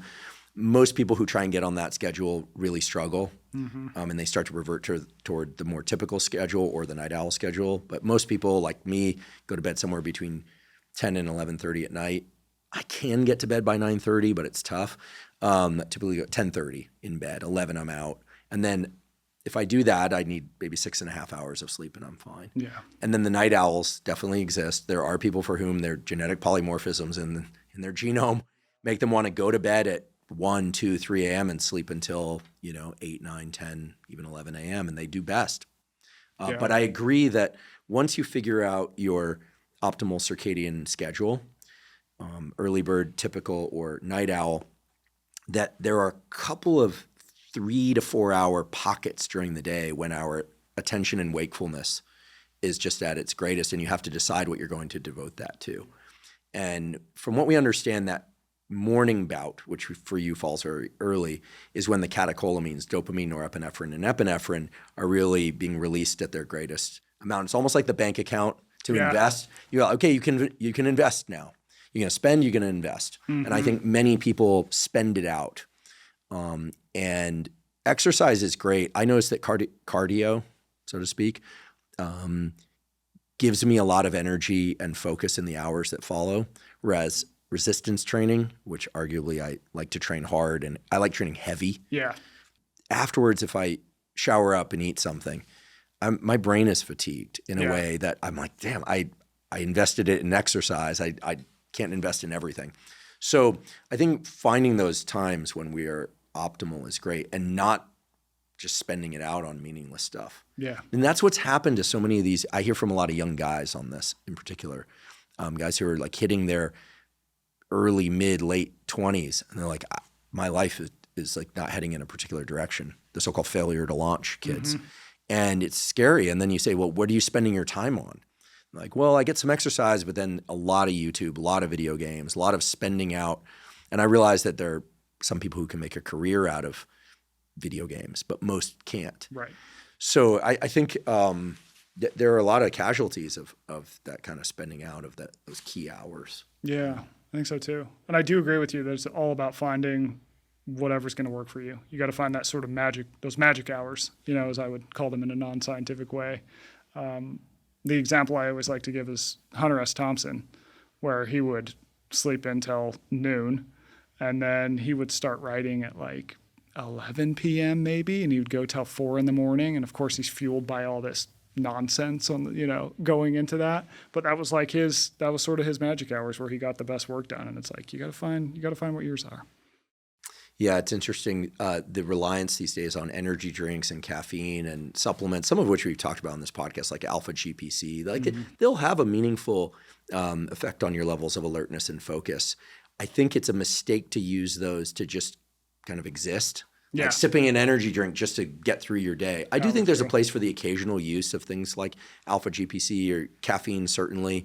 Some people nowadays are using non-smoke, non-vaped nicotine. The great Joe Strummer said that one of the worst things that ever happened to creativity is people stopped smoking. I'm not encouraging people to start smoking. He died young, sadly, 50.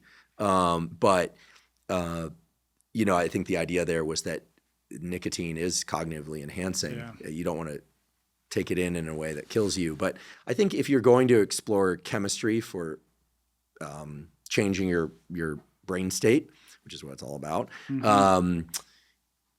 that you want to be really careful about what you do with that enhanced brain state.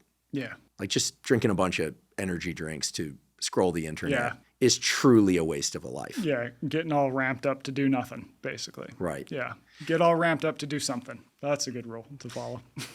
When you're out on these adventures, do you have all your comforts from home of like to bed at your early hour, up at an early hour, Are you still writing before you head out? I guess some days you can't. Do you bring coffee? I mean, are there certain things that you bring with you so that you're not just in a complete stoic mode of, Right. You're not like naked in the woods. I think that's a different Right. reality TV show, right? Yeah. Yeah. Yeah, we don't watch that one. I will bring, so I'll give you, it kind of depends on the trip. A lot of them, if it's international, things get a little skewed with time changes and things like that. But if it's sort of an outdoor adventure, I'm usually up pretty early with the sun. I also notice that I sleep a lot better and longer when I'm out in the wilderness, just way better. So I usually get up and I usually bring coffee if it's an outdoor thing, just like instant crap coffee, but it tastes great out there because that's what you got. I often don't bring a stove when I do outdoor adventure stuff, simply because, one, it's more weight to carry. Two, I've heard horror stories of people who are boiling water on these awkward stoves and then, they knocked it into their lap and now we have like a serious emergency in the middle of freaking nowhere. So I don't bring a stove, and so I'll just mix the instant coffee with whatever temperature. The water temperature is like the outdoor temperature, right? So if it's 33 degrees outside, the water's 33 degrees. I'll drink that, and then usually Wait, you don't bring a stove on these long adventures? No. Wow. Yeah, then I'll get moving. On this last hike, a lot of bars for calories. You're basically just looking for foods that, so sort of the rules to kind of give people some advice here, and I can put that in the link we talked about. One, it's got to be good on my stomach. That's rule number one. Because if you eat something that's going to upset your stomach and you got to hike 25 miles, you're going to have a really, really bad day. All right, so figuring that out. That tends to be foods that aren't super fibery and are a little more processed rather than less. So your stomach's not doing the processing. Two, it obviously has to be calorie dense, because if you take, let's say, to give a kind of extreme example, 2 pounds in peanut butter, that has way more calories than 2 pounds in apples. And it also takes up less room in your pack, right? So stuff tends to be calorie dense, so like nuts, bars, things like that. At night, I'll have like tortillas and salami and some dried fruit, things like that. Number three is that it has to taste good, because if you don't like how it tastes, you're probably not going to eat it. And if you don't eat it, it's not going to help you, right? You're just carrying it. And then four, I kind of look at like nutritional composition. I'll go, okay, am I getting enough protein? Now, granted, when I'm out in a scenario like that, you're eating so much food that you basically get enough protein on accident. Like, it's hard to not get enough protein when you're eating 4,000 calories a day. But those are sort of the rules I follow nutritionally when I'm out on these journeys. Interesting. Yeah, one big win that I found are these bars from, and I have no affiliation with these guys. I think it's made by MetRx, and it's called the Big 100 bar. So this is like a bar designed for straight up meatheads. Okay. But it's got like 400 something calories in it. It's got 30 grams of protein. And I stumbled upon these in this little gas station. The town is one gas station in a hotel, and they have all these different flavors. They taste like candy bars. And I'm like, this is a thing that I am probably never going to eat in normal life, but this is magic out on the trail, because it's just a hunk of calories with protein, and they like inject it with all sorts of vitamin and minerals, just like way over fortified. Like, this is trail food right here. As you pointed out, very different than what you recommend people eat back home. Totally. People should probably eat exact opposite way back home. Exact opposite. Fruits, vegetables, clean meats, eggs, fish, Totally. This kind of thing. Yeah, generally, people will ask me about nutrition advice, and mine is basically just like, try and eat more foods that are ingredients rather than have ingredients. If you can just follow that, you're probably going to be all right. In real life. In real life, yeah. Yeah, I definitely follow it. Not on the trail. On the trail, just realize you're going to be eating a lot of crap for 30 days. And then when you get home, or 40 days, whatever it might be, when you get home, maybe lean into salads. Well, it's survival out there. Yeah. You said you're losing weight even though you're consuming a ton of calories when you're out on these adventures. Yeah. So for the last one, for example, that was 40 days. We probably averaged 20 to 25 miles a day. Some days are a little more slow going because you might have to navigate a canyon. There's a lot of ups, a lot of downs. But we also had sections on the Arizona Trail, which is like this really well-maintained trail. So we had like a 40-mile day that day. And you have everything in your pack, so you're carrying the pack. And I was trying to eat between 4,000 and 5,000 calories a day, and I still lost about 13 pounds. Wow. Yeah. I talked to Herman Poncer at Duke, and he did some back-of-the-hand math. He was like, okay, I'm going to figure this out. He's like, caveat, I'm just doing this in my head right now. He's like, okay, how much did you weigh? How much did you? Okay. He thought I was probably burning about 6,300 calories a day. Wow. Yeah. It's a lot of work. I think some people will hear 40 days and go like, okay, I don't have time for this. I can't get away from this. But you mentioned something that I think is worth pointing out, and it offers an opportunity for people to access some of the incredible things that these outdoor adventures provide. And that's the reset to sleep and sleeping outside. There's a guy, researcher at University of Colorado Boulder by the name of Kenneth Wright, who's done these really beautiful experiments where he takes students camping, where they go to sleep shortly after sunset. I think they have a nice campfire and enjoy, s'mores and socializing, and then they get into their tents and maybe read a bit and they go to sleep, and then they wake up somewhere circa sunrise, not exactly there. Yeah. But no one's using an alarm, no one's being told when to wake up, and they get up and they do their breakfast. So they're just camping in the Colorado mountains for a couple of days. Cool. And what he found was that just 2 nights and the days around those nights of camping in the Colorado mountains allowed them to reset their circadian rhythms for melatonin, which elevates at night, kind of kickstart the sleep process, as many people know, and for cortisol, which is why we wake up in the morning, the so-called cortisol awakening response, precedes the time we wake up, which for you comes at a god-awful hour and was able to reset those cortisol melatonin rhythms, which really bookend our days and really establish regularity of circadian rhythm. So while there are a lot of things one can do, like cold showers and exercise and forced at early hours and dimming the lights, et cetera, when getting out into nature and camping for a couple of nights, really getting away from cell phone contact and getting more oriented to the sunrise and sunset as the cues for circadian rhythm has a long-lasting effect on circadian rhythms of these hormones and wakefulness. So it's getting back to the fundamentals. I just offer that because some people might hear like 40 days and like, shit, I don't want to like just eat peanut butter. And when I hear that you don't bring a stove, like now I'm looking at you different. I'm like, this guy's psychotic in the good sense of the word, right? I think it's awesome. No, it's when I say psychotic, it's in the form of a compliment. The good kind. Yeah, it's the good kind. But I think most people can think, okay, I could probably get away for 2-3 nights. Yeah. And camp.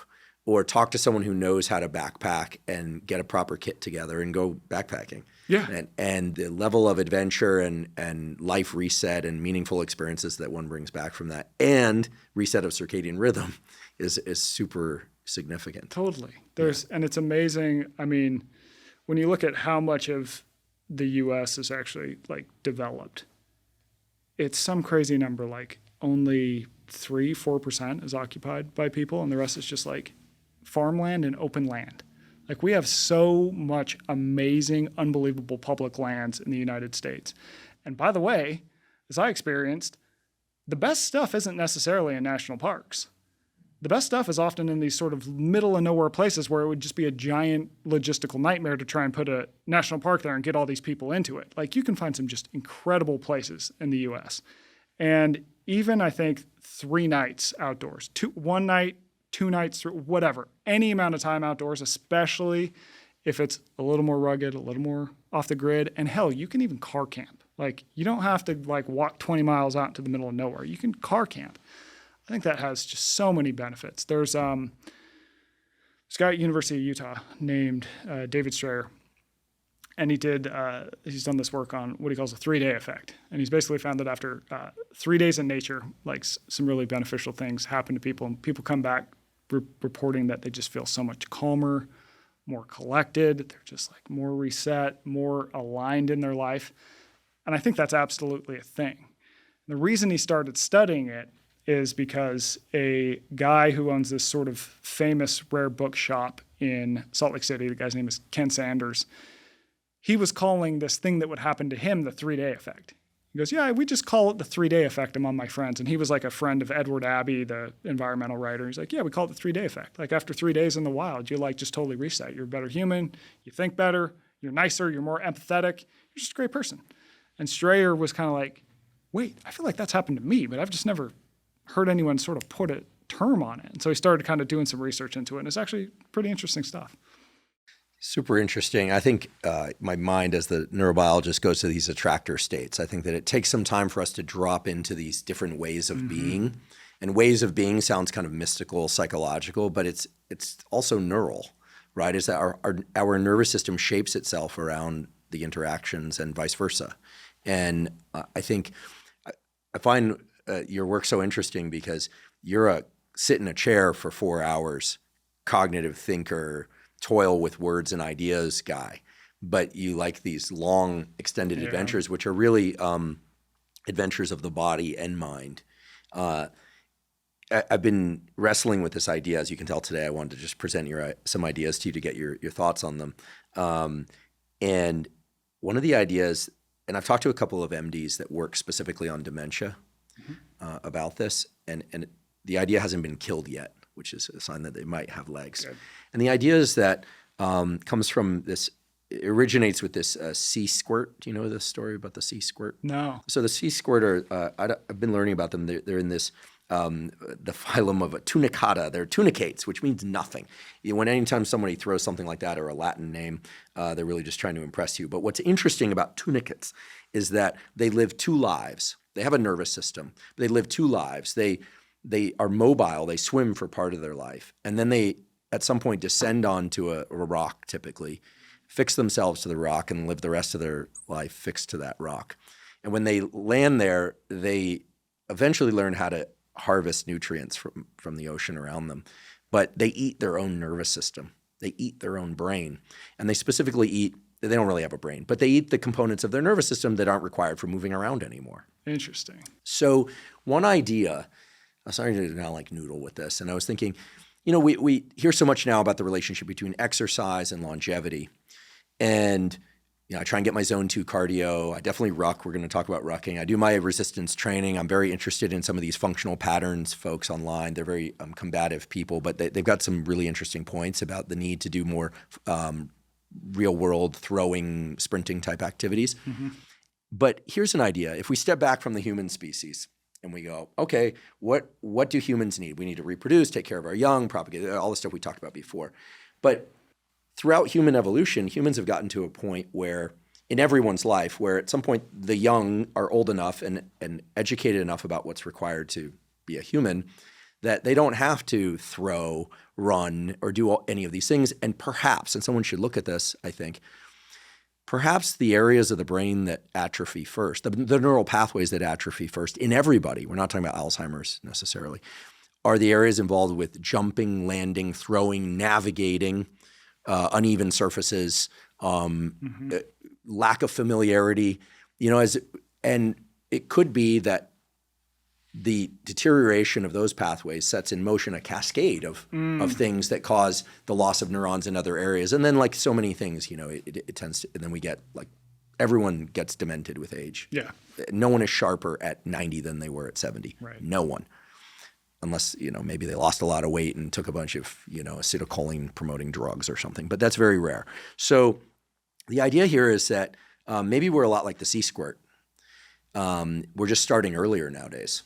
And that's interesting. And that perhaps some of the things that you're doing in these Misogi adventures are forcing you to do things that are maintaining brain circuitry that allow you to sit in that office and attack it with more vigor with each year. I like this idea. First of all, it's not testable. That sucks. It's going to be hard to do. You could do jumping and plyometrics and landing and look at brain scans. You could do that, but it's going to be hard to do in the real world. But I like this idea because everything that you've told us is that we need to do the thing that we could easily offload onto devices or other people.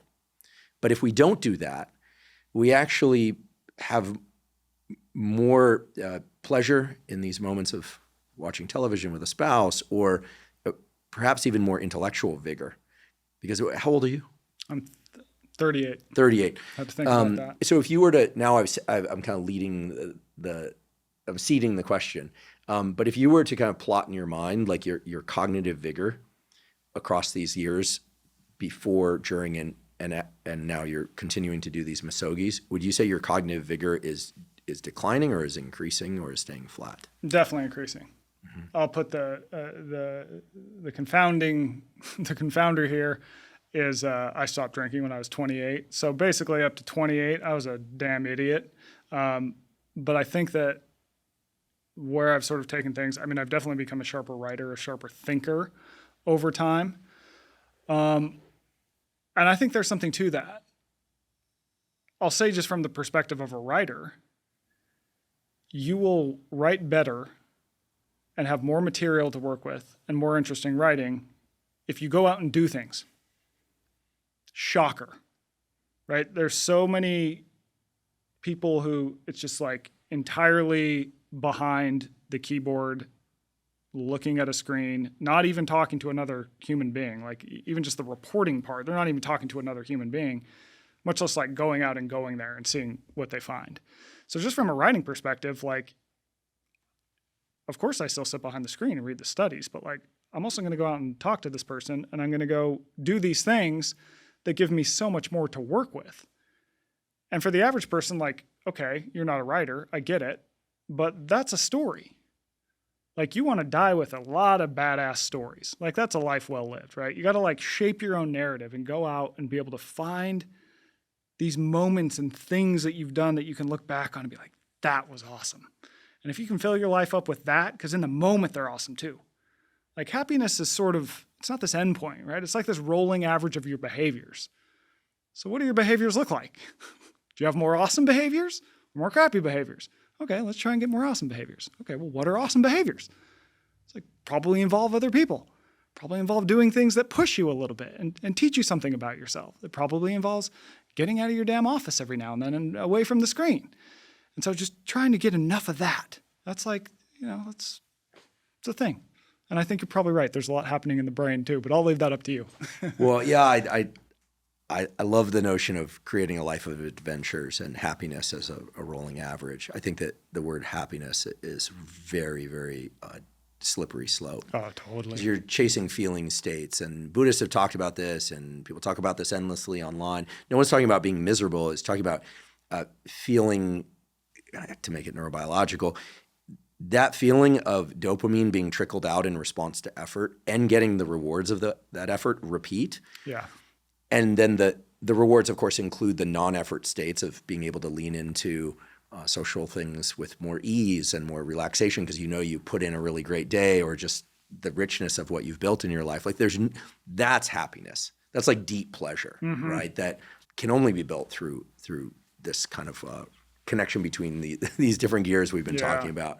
And it just has to be pursued and lived out, and no one does it perfectly. I think that's an important component. Is like you can't do the perfect Misogi, because that sort of defeats the purpose, right? You're supposed to catch splinters and feel miserable, and that's part of the perfect Misogi. Right? Totally. You're not supposed to feel great.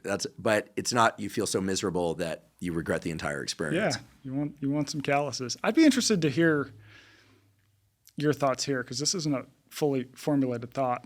But I think a lot of it is channeling that same sort of framework into something that helps you over the long run. All right, so if you think about like the structure of a lot of the behaviors that hurt people in the long run can also have a similar structure to behaviors that help them in the long run. So I'll give you an example. Something like gambling, right? It's like this random reward schedule, right? But when people get hooked on that random reward schedule in the context of gambling, it's like the house always wins, right? And that leads to misery.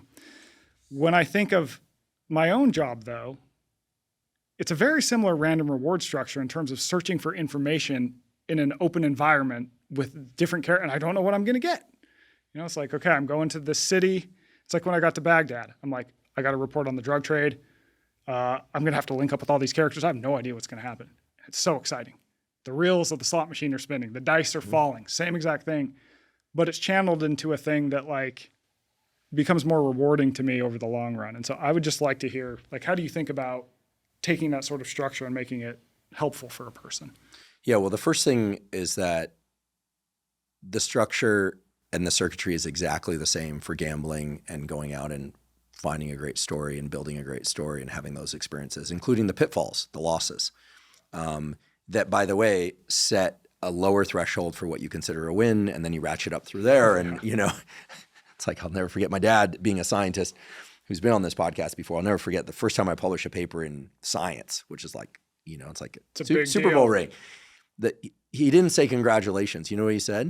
He said, expect yourself to feel kind of low in a few weeks and expect yourself to wonder if it will ever happen again. And I said, will it ever happen again? He said, well, if I told you that, then the experience wouldn't be worth much, would it? I was like, damn it. The other thing, this is answering your question indirectly, but it's meaningful perhaps, is that my graduate advisor, when we published that paper, I was like, are we going to throw a party? Like, are we going to celebrate? She's like, I guess we could get a pizza or something, but the celebration was the work. I was like, what do you mean? She's like, the work was the fun, right? You had fun doing the experiments. I'm like, yeah, but are we going to celebrate? We didn't celebrate it. And as a consequence, humbly, we went on to publish many, many more papers in excellent journals, not all in Science, most of them in other journals. But the point being that she was teaching me to attach the reward to the effort. And it was like, the fun is doing the experiments, getting the paper. Like, you have to take the reward and relegate it to a place below the effort. You can celebrate wins, but you can't let yourself internalize the wins more than the effort to get there. Mm-hmm. So there's that. So so same circuit. It's this dopamine circuitry. Mm-hmm. And of course, when I say dopamine, that's a proxy for adrenaline and norepinephrine. Adrenaline's operating in the body to make you feel alert. Norepinephrine's operating in the brain to make you feel alert. So those three work together. They're cousins to like get up and go, pursue things. And it doesn't matter if it's a 4:30 wake up or 4 a.m. wake up, sit down, and mental movement or it's physical movement. I mean, evolution designed it this way, and it's incredibly efficient. And it has these pitfalls of gambling. If you have a proclivity for alcoholism, or methamphetamine, or cocaine, or if you like stimulants, or for the process, fill in the process addiction, shopping, sex, whatever it happens to be, and that base, you're draining the bank account on these catecholamines, and then the reset is always abstinence. Yeah.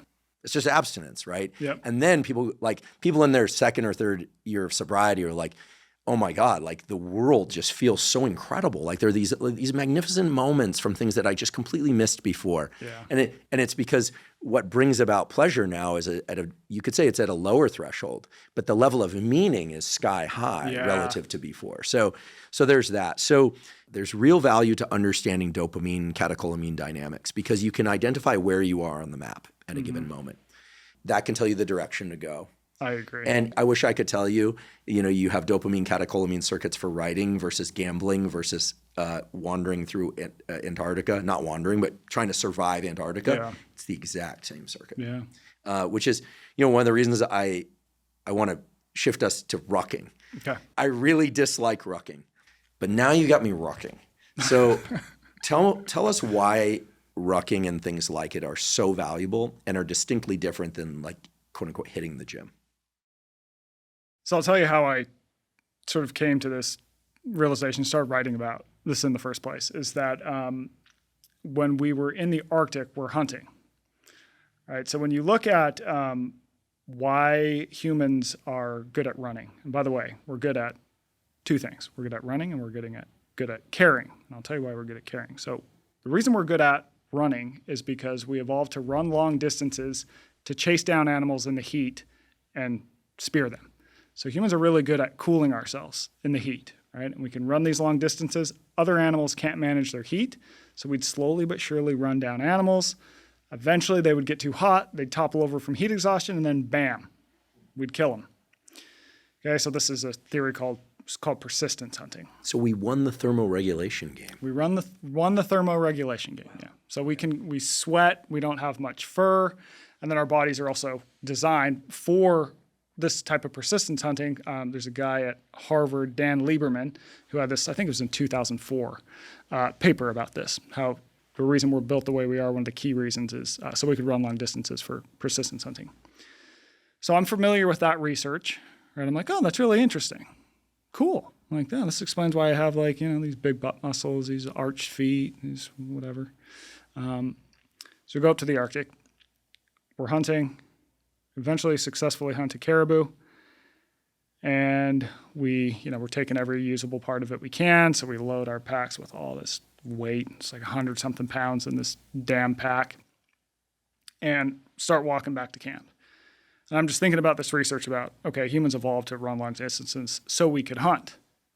Great. But what happens after you actually kill an animal? You got to carry that damn thing back to camp, right? And so it occurs to me, well, wait a minute. We're also pretty unique among animals in that we can carry weight. Like no other mammal can just pick up weight on its own and carry it a long distance. I was like, that's interesting. So I just start looking into this, and yeah, humans are the only mammal that can pick up a weight and carry it a long distance, and it absolutely shaped us into who we are. It allowed us to really conquer the globe because we could take tools into the unknown, right? We can cover these long distances on our two legs, and our feet, our hands are freed up to carry our tools, to carry whatever it might be, and it really turned us into who we are. Now the thing is when you look at running, plenty of people run, right? Like running and marathons, that is a popular activity. But how many people are just like carrying weight as a regular form of exercise? The answer was really not that many. So I'm thinking like, okay, who actually still maybe does this? And it turns out it's the military. So rucking is sort of the main activity of physical training in the military. It's just throwing weight in a backpack and going for a long walk. And I've actually started to sort of even shift my language from using the term rucking to simply saying walking with weight or weighted walking. And the reason for that is if I tell my mom, hey, you should ruck, she goes, oh, okay. And she types in ruck and she goes, the hell is this military stuff, Michael? I'm 75 years old. So I've started to call it more walking with weight. So it's a little more approachable for the masses. But I think the benefit of it is that you're getting cardio stimulus because you're covering ground, but you're also getting strength work because you've loaded your skeletal system, your muscular system. And that comes with a lot of benefits. You kind of got this 2-in-1. So it generally will burn more calories per mile than walking or running, and that is simply because you've added extra weight. Of course, if you're running, you might cover more distance in the same amount of time, but if you just compare it by distance, it's burning more calories. And I think it's one of these activities that can really fill in gaps in people's training. And to what you sort of alluded to in your question is there's a variety of reasons it fills in gaps, but one of them is simply that it gets people outside. Like there's a lot of gym people who are like, yeah, I lift all the weights, but like I'm not doing that running thing. A lot of people can't run, and like, oh, by the way, walking feels a little too easy. I'm not going to do that.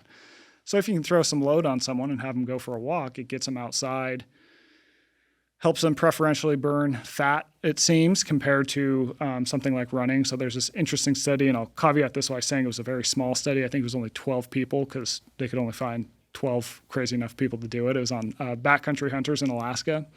And so these guys carry these heavy packs out into the mountains for, a week or whatever, and they test them, and they ended up losing a significant amount of weight, but it was all from fat. They actually gained like a very minute amount of muscle. And that really shouldn't happen in the context of going out and losing weight, right? You're probably going to lose fat along with muscle. But with this, they ended up losing mostly fat. So I just think it's this amazing activity that we really wove out of our lives due to technology. Humans evolved to carry. People were carrying babies all the time, like every day in the past. We'd go hunt and we'd have to carry all the meat back to camp. We would carry food that we gathered, like gathering. We're hunters and gatherers. Gathering is literally walking around, finding some food, carrying it, finding more, carrying it back to camp. And then we got, cars, we got grocery carts, we got XYZ, we got furniture dollies that we don't carry as much. And I think we've lost a really important form of human movement and physical activity that we were literally born to do. And so my suggestion to all the listeners is get some weight and carry it. Easy to throw some weight in a backpack and go for a walk. And it'll be good for you. How much weight and how far? So if someone is just starting, I tell them to start light. I think, so after I published The Comfort Crisis with there's an entire chapter on walking with weight or rucking. I got all these people in the military who go, rucking destroyed me. You go, okay, well, how much did the military start you with? 100 pounds. It's like, well, yeah. It's like if you did anything at that intensity just immediately went into like the red, you're going to get injured. It could be squatting. It's like, yeah, I tried to max out on my deadlift every time I deadlifted, the first time I deadlifted. Therefore, no one should deadlift. Right? You need to ease into this. So I tell people women can start with anywhere from 5 to, say, 20 pounds, suggest. Men, anywhere from 10 to 30, depending on your fitness level. I would rather have someone really ease in and sort of get used to it, because a lot of people will say, yeah, I went a little too heavy and it really sucked. Like, I want you to sort of on-ramp slowly. And then from there, you can build up over time. And so I have plenty of, women who might weigh 130 pounds who now use 30 pounds, which is a significant amount of weight. Yeah. I'll have men who, maybe they started with 20 and they're like, that's way too light. Like, I just have too much of a base of fitness. It's like, okay, good. Well, I'm glad we started there, though, so we know for sure. And then they've ramped up to, say, 40, sometimes 60. I mean, for me, my sort of go-to weight is probably 35 to 40 pounds. Mm-hmm. And I find that that's a weight where it's uncomfortable, it's challenging, but it's also not so soul-crushing that I'm like, I got to end this walk. Like, this absolutely sucks. I can still enjoy it. And of course, I'll go heavier sometimes. If I'm going really far, sometimes I might be like 20 pounds or something. I think it's really just like start light, take a walk, see how that feels. It doesn't have to be too complicated. Yeah, I said I hate rucking, but I love the way I feel afterwards. Maybe that's the form of exercise I don't like. There, I just outed myself as not liking a certain. I find that it forces me to pay attention to some of the smaller stabilizing muscles. Like, you can't be as loose with your gait. You have to be pretty thoughtful, especially if you're hiking. You can't stride too long here or there. You just naturally keeps you moving more like a packed mule, mm-hmm. Which I think can be helpful. Yeah. And I do notice that when I take off the rucksack or the vest on a different day and I run, I definitely feel faster and lighter just by way of comparison. Probably a real change too, due to the small stabilizing muscles. This thing about losing more body fat will get people motivated. Yeah, people love that. Usually works. I think it's also a good tool for runners because the injury rate is much lower.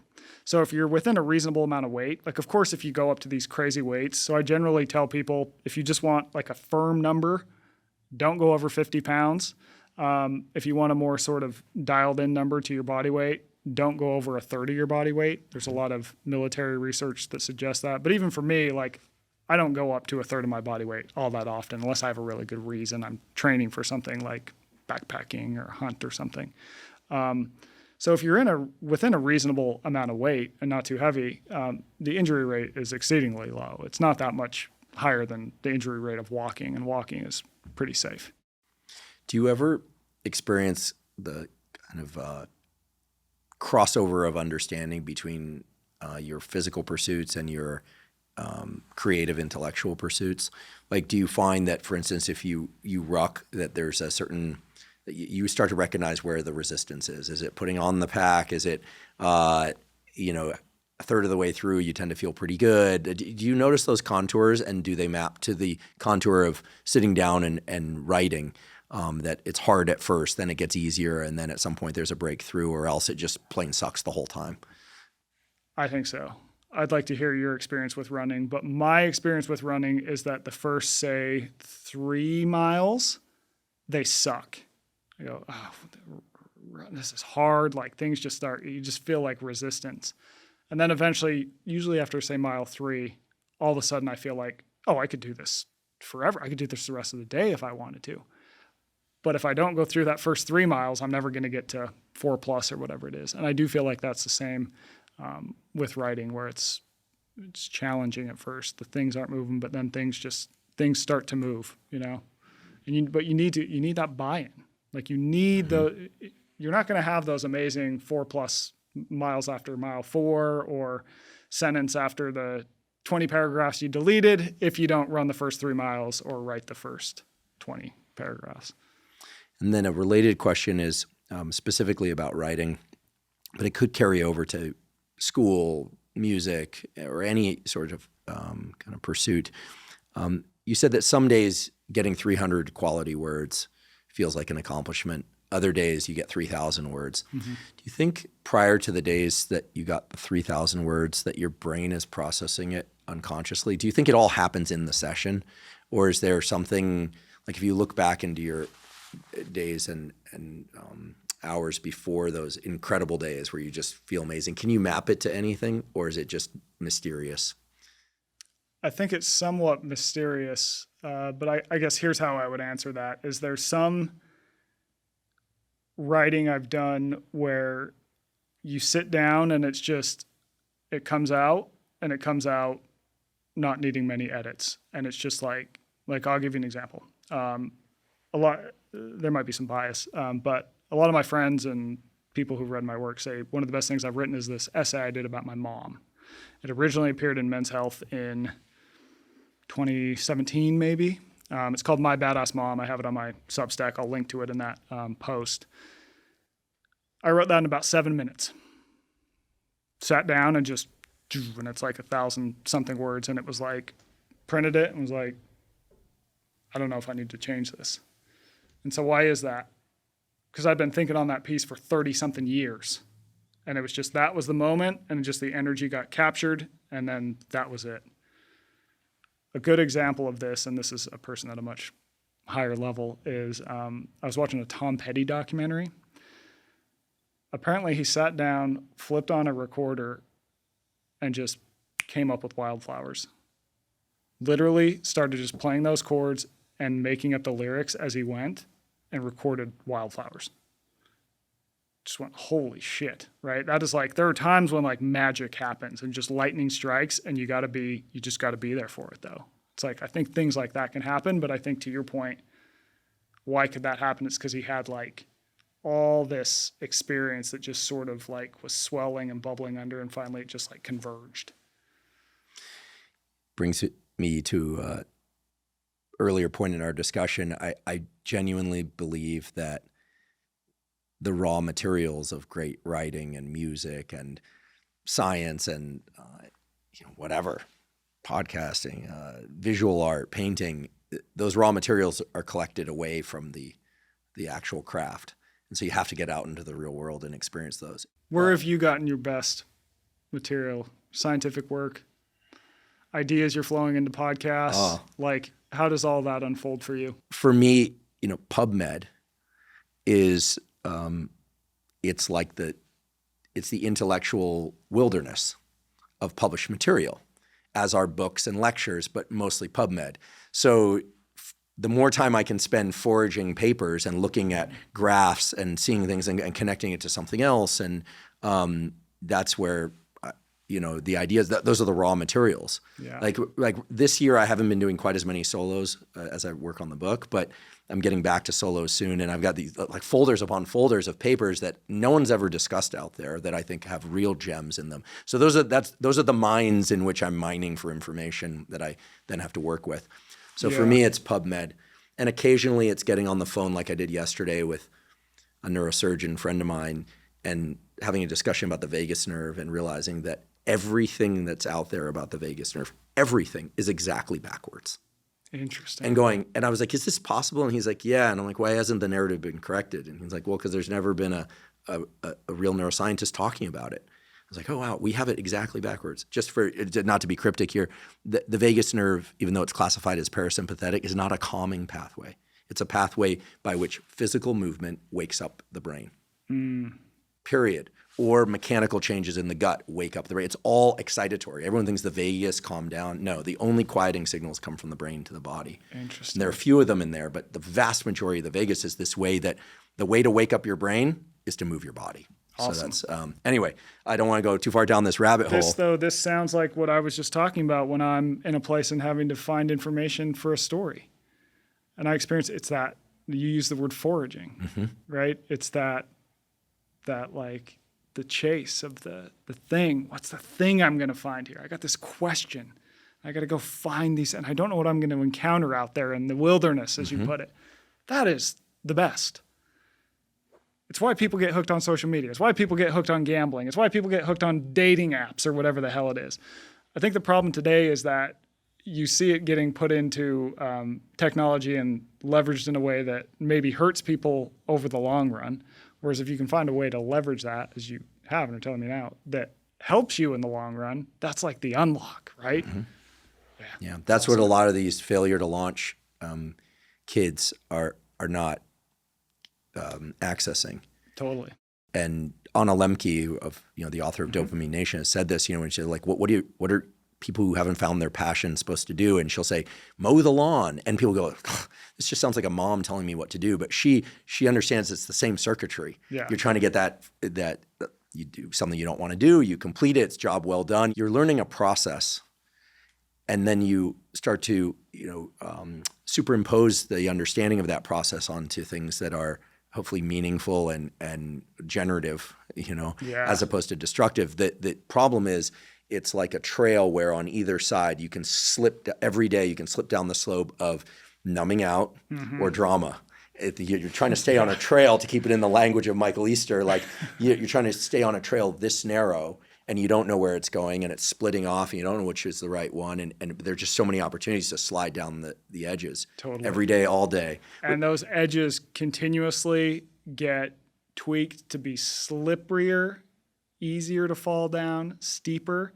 So in scarcity brain, I live in Las Vegas, right? And so you see people playing slot machines all day long, and there's slot machines everywhere. And I just look at that and I go, why do people do that? Because everyone knows the house always wins, right? You want evidence? Why would there be those bajillion-dollar casinos down there if people were actually winning at gambling? And I'll keep this story short, but I ended up in this casino that's new, but it's used entirely for research on gambling behavior. Levers, I'll say, that can be pulled in casinos to get people to effectively gamble more. And it's funded by Caesars is one of the companies in it. There's also a bunch of tech companies in there. And I think that is like a metaphor for the world we live in, where now, because things can be tracked and digitized, that like people who are using this in a way where it's maybe arguably not helping people in the long run, there's just so much information that saw can continuously be sharpened and sharpened and sharpened. I think slot machines are also just the ultimate metaphor, because they, in the 80s, up until about 1980, no one played them. And then you had a guy come in the 1980s, his name was Cy Red, and he had noticed that his grandkids would play Atari all day long. He's like, they just get hooked on Atari, and he's like, that's interesting. What can I take from that and apply to these machines that I make? So what he does is he makes the first screen-based slot machines. And when slot machines go screen-based, all of a sudden you can program the odds rather than be constrained by actual spinning reels, because there's only so many symbols you can fit. Right? So now you can offer this total crazy world of different combinations and jackpots.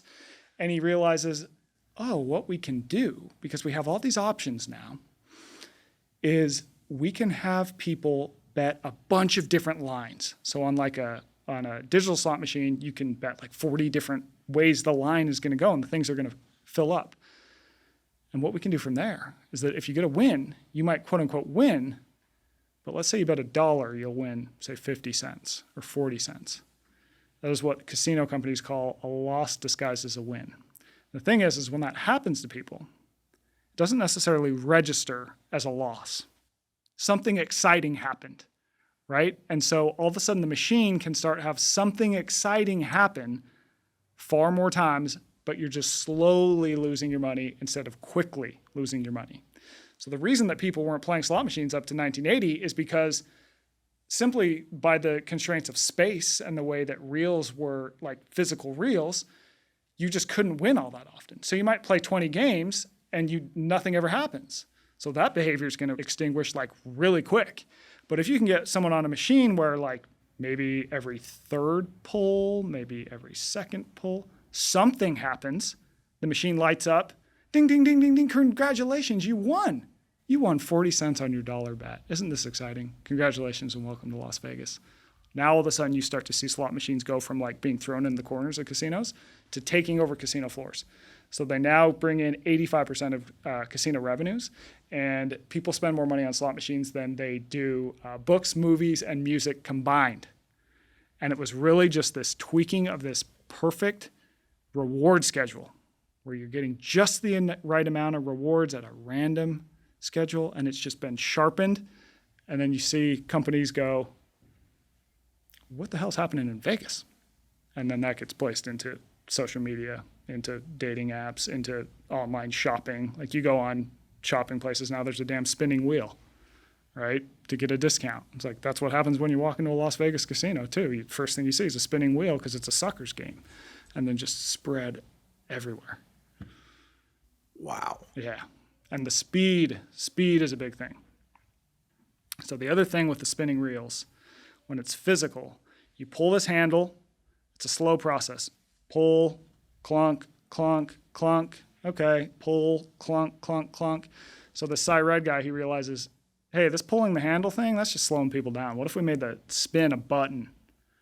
And what happened is the average slot gamer went from playing 400 games an hour to 900 games an hour. Yeah. Swipe right, swipe left. Swipe right, swipe left. Whoa. Infinite scroll. Right? Infinite pages that just load as you shop. You want no friction. Everything needs to be frictionless. The faster you can do a behavior, the more likely you are to do a behavior. And this all got figured out in this strange, heartless, but freaking beautiful town I live in called Las Vegas. Wow. Yeah, I would love to go to a casino with you sometime just to like watch you analyze people and be like, that's what's happening to this person. Well, their baseline on dopamine is dropping. They'll get the little inflections, the wins, or the perceived wins, right? Mm-hmm. What you don't perceive is your baseline. Right. Right. We're not in touch with our dopamine baseline. We're in touch with the inflections from that baseline. And that can be very distracting. I mean, and there's a whole set of parallel conversations about addiction here. This is what you just described makes me remember what Anna Lemke, one of our first guests ever on this podcast, right as Dopamine Nation was published, said, which was that her formerly addicted patients who get sober from whatever, cannabis, alcohol, gambling, whatever it is, that they are her heroes. And I thought, oh, that's beautiful, right? Her patients are her heroes. What more beautiful thing could a doctor say? She's an MD after all. And she's saying, no, not only do I respect and admire them, but they're my heroes because they are better equipped to deal with the landscape of life than people who have not experienced the deep hole that addiction can bring and then getting themselves out of it and understanding these dopamine dynamics, these catecholamine circuits, as I'm referring to them. That's what she was saying. She wasn't saying they overcame a lot. I mean, she was saying that too, but it was that they understand life at a deep level to be able to go into the world now and to really glean tremendous meaning and benefit from the smallest of things. And that's where I distilled it down to, because I needed to make it succinct for social media, ironically, to the statement that addiction is a progressive narrowing of the things that bring us pleasure. Mm-hmm. And that happiness, or maybe even enlightenment, if there is such a thing, is a progressive expansion of the things that bring us pleasure. What she's saying is these people were in the pit, got out of the pit, and therefore she admires them. So, I want to visit this very diabolical casino. I guess all casinos are kind of diabolical. I actually really like gambling. My team knows this. I do too. I really enjoy it. It changes my internal kind of RPM. There's vague language here, but when I play a little roulette, or I'll like just gamble on a game or something, like I can feel the lift it gives me, which is why I don't gamble. I know myself, and I can feel that thing. It's like it's an energy that feels kind of like throughout the body, and you're unaware of really anything else. It's a little bit of a tunnel. And I've never gambled much money. I've never thought to, but I recognize that feeling, and I'm like, oh no. Yeah. Yeah. You have it too? I enjoy it. I also, once I hit a certain amount and I keep my threshold very low for what I'm going to gamble because I live in Las Vegas, like probably not a good idea to get really into gambling if you live in a town where it's everywhere. Like you go to the grocery store and you can gamble. So I keep it pretty low. We gamble like once a month. I mean, we're like, we're not spending much money, but it's enjoyable. That's the thing, right? Is like with so many things that can be addictive, is there's vastly more people that can go in, have a little bit of fun, that was a good time, and then move on with their life. And then there's a small subset of the population that gets, for whatever reason, it's that thing that does it for them and it sucks them in. There's also, because we're talking about gambling and addiction, there's some research. I believe this woman was at NYU and she studied problem gamblers, and went to Las Vegas, interviewed a bunch of them. And she found that a lot of the seriously problem gamblers, when they would get a big win, it would piss them off. And here's why. It's when you get a big win, if it's over $1,200, what happens is your machine locks up. And the casino boss pit, he comes over and he makes you fill out a tax form because, once you get over $1,200, now you got to pay taxes on it. They weren't there necessarily to win. They were there to just get in the flow of the machine and just have the ups and the downs and just like ride that out. And having a big win, it would interrupt that, and that would frustrate them, which is just nuts. The way you offer up these real life examples for me, and I know for the listeners, provides such a rich substrate for understanding the kind of universal circuitry, and I'm so grateful to you for that. You talked earlier about the speed of the slot machine. Yeah. So what I think is very dangerous, and we talked about before on this podcast, is this notion of dopamine that's not preceded by effort. But I think you said it best, and I'd like to replace that with something that's much more facile for people and hopefully intuitive as well. Basically, any time we find ourselves in frictionless or low friction foraging, we're in serious trouble. Get out then. Mm-hmm. Like the moment you're in a frictionless foraging mode, your baseline's dropping and you don't realize it. Totally. A good example of a way this was used relatively recently that has, I think, been disastrous, especially for younger men, is in sports betting. So sports betting gets, legalized in a bunch of different states. Well, it used to be that in order to place a sports bet, you had to drive to the casino and you could bet on the game that was hours away. And then maybe you would watch the full game at the casino. Mm-hmm. How long does a game take? 3 hours? So you wait at the casino and then you either cash in or, you lost your bet. Well, once it gets sort of legalized and now it's in all these different states and it goes to cell phones. Okay, so now it's like, I don't even have to drive to the casino. I can do this right now through 2 buttons. And then one thing that the gambling industry did that was good for their profits, probably not good for the user, is to go, okay, well, if we know that speed will increase gambling rates, and the more a person gambles, we can look at the math and go, we just need them to gamble more because that's how we win our money. It's in the volume. What can we do to solve this problem? The fact that a game is 3 hours long. Because how many games are there in a day? Wait a minute. What if you could bet on a play? How many plays are there in a game? I don't know, hundreds? Okay, let's bet on this play. So now you have like these live in-game thing, like is this person going to score up to bat? There's all these different ways a person can bet. And then the addition of parlays as well, where you've got like 12 teams or whatever, and like these like bonus things they throw in. It's just like, there's a train wreck. When you said there's a growing problem nowadays among young men, I thought you were going to talk about frictionless foraging and online pornography. Oh, yeah, we got plenty of problems, right? And so what I'm realizing is there are numerous examples of this out there, but hopefully this framework of rate and low friction, high speed foraging means you're just going to end up in a pit. Yeah, totally. You got to figure out ways to slow things down if you can. I think it's hard, but I think there's ways to do it. Another interesting example, and this one I don't think is as sort of one-to-one as the others we've been talking about, but there's a guy from the junk food industry. And you see this rise in junk food in the 1970s. And what happened is sort of like the casinos looking at sports going, well, these things are long. There's long stretches between these events. In the 70s, the food industry was like, well, people are eating 3 square. We need them to eat more food. What if we invent snacking? Let's make snacking a big industry. So they come up with this new thing, snacking, right? Like snacking becomes this thing.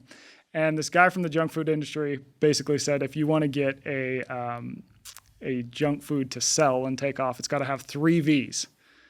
It's got to have value, it's got to have variety, and it's got to have velocity, meaning cheap, meaning lots of different options. So think of Doritos. There's like 10 different flavors, right? You got nacho cheese, normal cheese, chili cheese, whatever, on and on. And then velocity. It's got to be quick and easy to eat. It's got to be a food that you can just pound a bunch of calories in one sitting and want to just keep going. And once they sort of lock that in, you start to see obesity take off in the 70s in the US.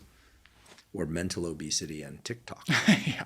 Seriously. Yeah. I mean, again, these parallels between the physical and the cognitive, right? You know, there's an incredible moment in the Mad Men series where they bring a vending machine into the office, and suddenly, you know, people are eating at work before they would leave to go eat. No one was eating at their desk. Right. I remember when I was when I was a graduate student, so this would be 2000 to 2004 when I was doing my PhD, we had a German postdoc come from overseas, and he was just blown away that people would take their coffee in their car. Really? Now you hear this and you're like, oh, of course. He was like, this is crazy. Like you would go to the cafe, you would drink your coffee, or you would make a coffee at work after lunch and then drink it in the lunchroom and then go back to your bench and work. Mm-hmm. But everyone's walking around. He's like, everyone's walking around with their coffee all the time. Like, what's going on here? You know, now he's a professor up at the University of Oregon. I bet you he carries his coffee around. Yeah, he's been here a while. But he was like, this is crazy. Yeah. Like people carry their drinks around, you know, and now you'd be hard pressed to find someone not carrying their coffee out of a coffee shop. It's more like a fast food restaurant. You're trying to get people in and out as fast as possible. Yeah, and snacking in general, just eating food in all sorts of situations too, I think is relatively new. I mean, if we were getting more productive and there was more incredible creative work, I'd say, okay, fine. Like it's all in service to something else. But once again, we land ourselves in the landscape of neuroscience where it's one circuit. So I don't believe how you do one thing is how you do everything. Otherwise, based on my strawberry hull example earlier, like I'm really in trouble. Yeah. But I believe that we have areas of life where we are a little bit less regimented and others where we're even just like outright neurotic. Mm-hmm. But I do think that once we start to see these patterns and where they are, hopefully it helps people navigate better. I mean, I think the way you described they're making the slopes on that narrow trail very like steeper and steeper. It's getting more perilous to be a human. Yeah. It's getting riskier, harder, despite these conveniences. And it's no coincidence. It's because of the conveniences. Yeah. And I think too, one of the issues we face is that, you know, a lot of this is all technologically driven. But one of the issues becomes that it's becoming harder and harder than ever to opt out of the technology. So I'll give you an example. Is I have this uncle, and he's old school, railroad worker, not a big fan of people. Does best when he's in his 1960s bus up in the mountains, just alone. Awesome dude, far out. He was totally anti getting a smartphone. He's like, no, I'm not getting a damn smartphone. I'm like, no way. Well, now that guy can't even get on a plane if he wanted to without a smartphone, right? So like there's all these things in life that you basically have to do to function that run through a smartphone. And by the way, the smartphone is the thing that is making you crazy. So you can't even opt out of the technology. And that's where it starts to get scary. One thing that I've done that's been very helpful for me is I put social media, so Instagram and X, on an old phone. That's smart. So if people send me something, like if you were to send me a clip on Instagram, I can't, on my normal phone, I can't look at it. I mean, I suppose you can go in through the annoying thing where you have to cancel out some windows, but I just don't do it. And by the end of the day, no one writes to me and goes, what do you think of that thing I sent you? You know? Yeah. So I make very designated time that I'm on social media, and then, you know, I don't access it elsewhere. But it is tough. I mean, the fact that we have to set up these barriers. Yeah. But you're doing incredible work. I must say, I think of you as a researcher, even though you're a writer/researcher. You research things in depth for your writing, and it's clear you put so much care and time and thought into your craft. And I've loved your book, The Comfort Crisis. We'll put links to all your books and to the Substack links that were discussed today. I'm curious what the next book is. I feel like you should write a book about addiction and dopamine and how to overcome it. You might have I know that you have the recipe. You told us the recipe today. Can you share with us what it's about, or is that like parents who are expecting a kid revealing the name before it's born? You're not supposed to. I think it'll be a mental health extension of the comfort crisis and a little bit of a case for adventure. And, I think the question that I really grapple with is why, when you look at our world sort of objectively, things have never been better than ever. Look at all the numbers, like we're living longer. More people know how to read. Fewer people are hungry. You can get from point A to point B in like 30 minutes. It used to take you, an entire day to walk that, all these things. And yet people are less satisfied and more neurotic than ever. So it's like, well, why is that? And then what is the answer to it? So I think the book will probably get into that somehow with my long hike I just did being the overarching narrative and some lessons I learned along the way. Awesome. Yeah. Awesome. And let me thank you for having me on, doing the work that you're doing. You're changing a lot of lives, man. I can't tell you the number of people, because I got sober when I was 28. I can't tell you the number of people who have reached out and said, I watched this Huberman episode and I decided to stop drinking and my life is way better. And that's like, bam, that's like all happening right here. And the amount of people that's rippled to and changed. And not just them, because when one person stops drinking, it's not just their life that improves. Everyone in their orbit's life improves if they drink like I did. And so that's awesome. And everything else you're doing is awesome. So I really appreciate you having me, man.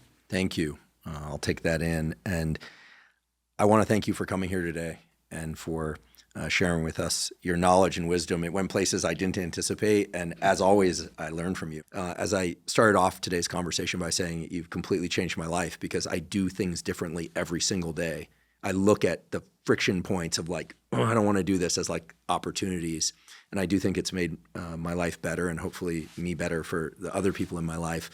I also curse you every day. I decided to save this to the end. I have a 72-pound kettlebell set in my living room. And when I wake up in the morning, I pick it up and I suitcase carry it back and forth once with one arm, and then I suitcase carry it back and forth with the other arm. And the entire time I'm cursing you because awesome. It hurts. It doesn't feel good to do first thing in the morning. My grip isn't as strong as it is in the mid-morning after a cup of coffee. And I have this little forearm twinge thing. But I told myself if I do this every single day, then I'll be able to continue to do it the rest of my life. It'll probably make me live longer.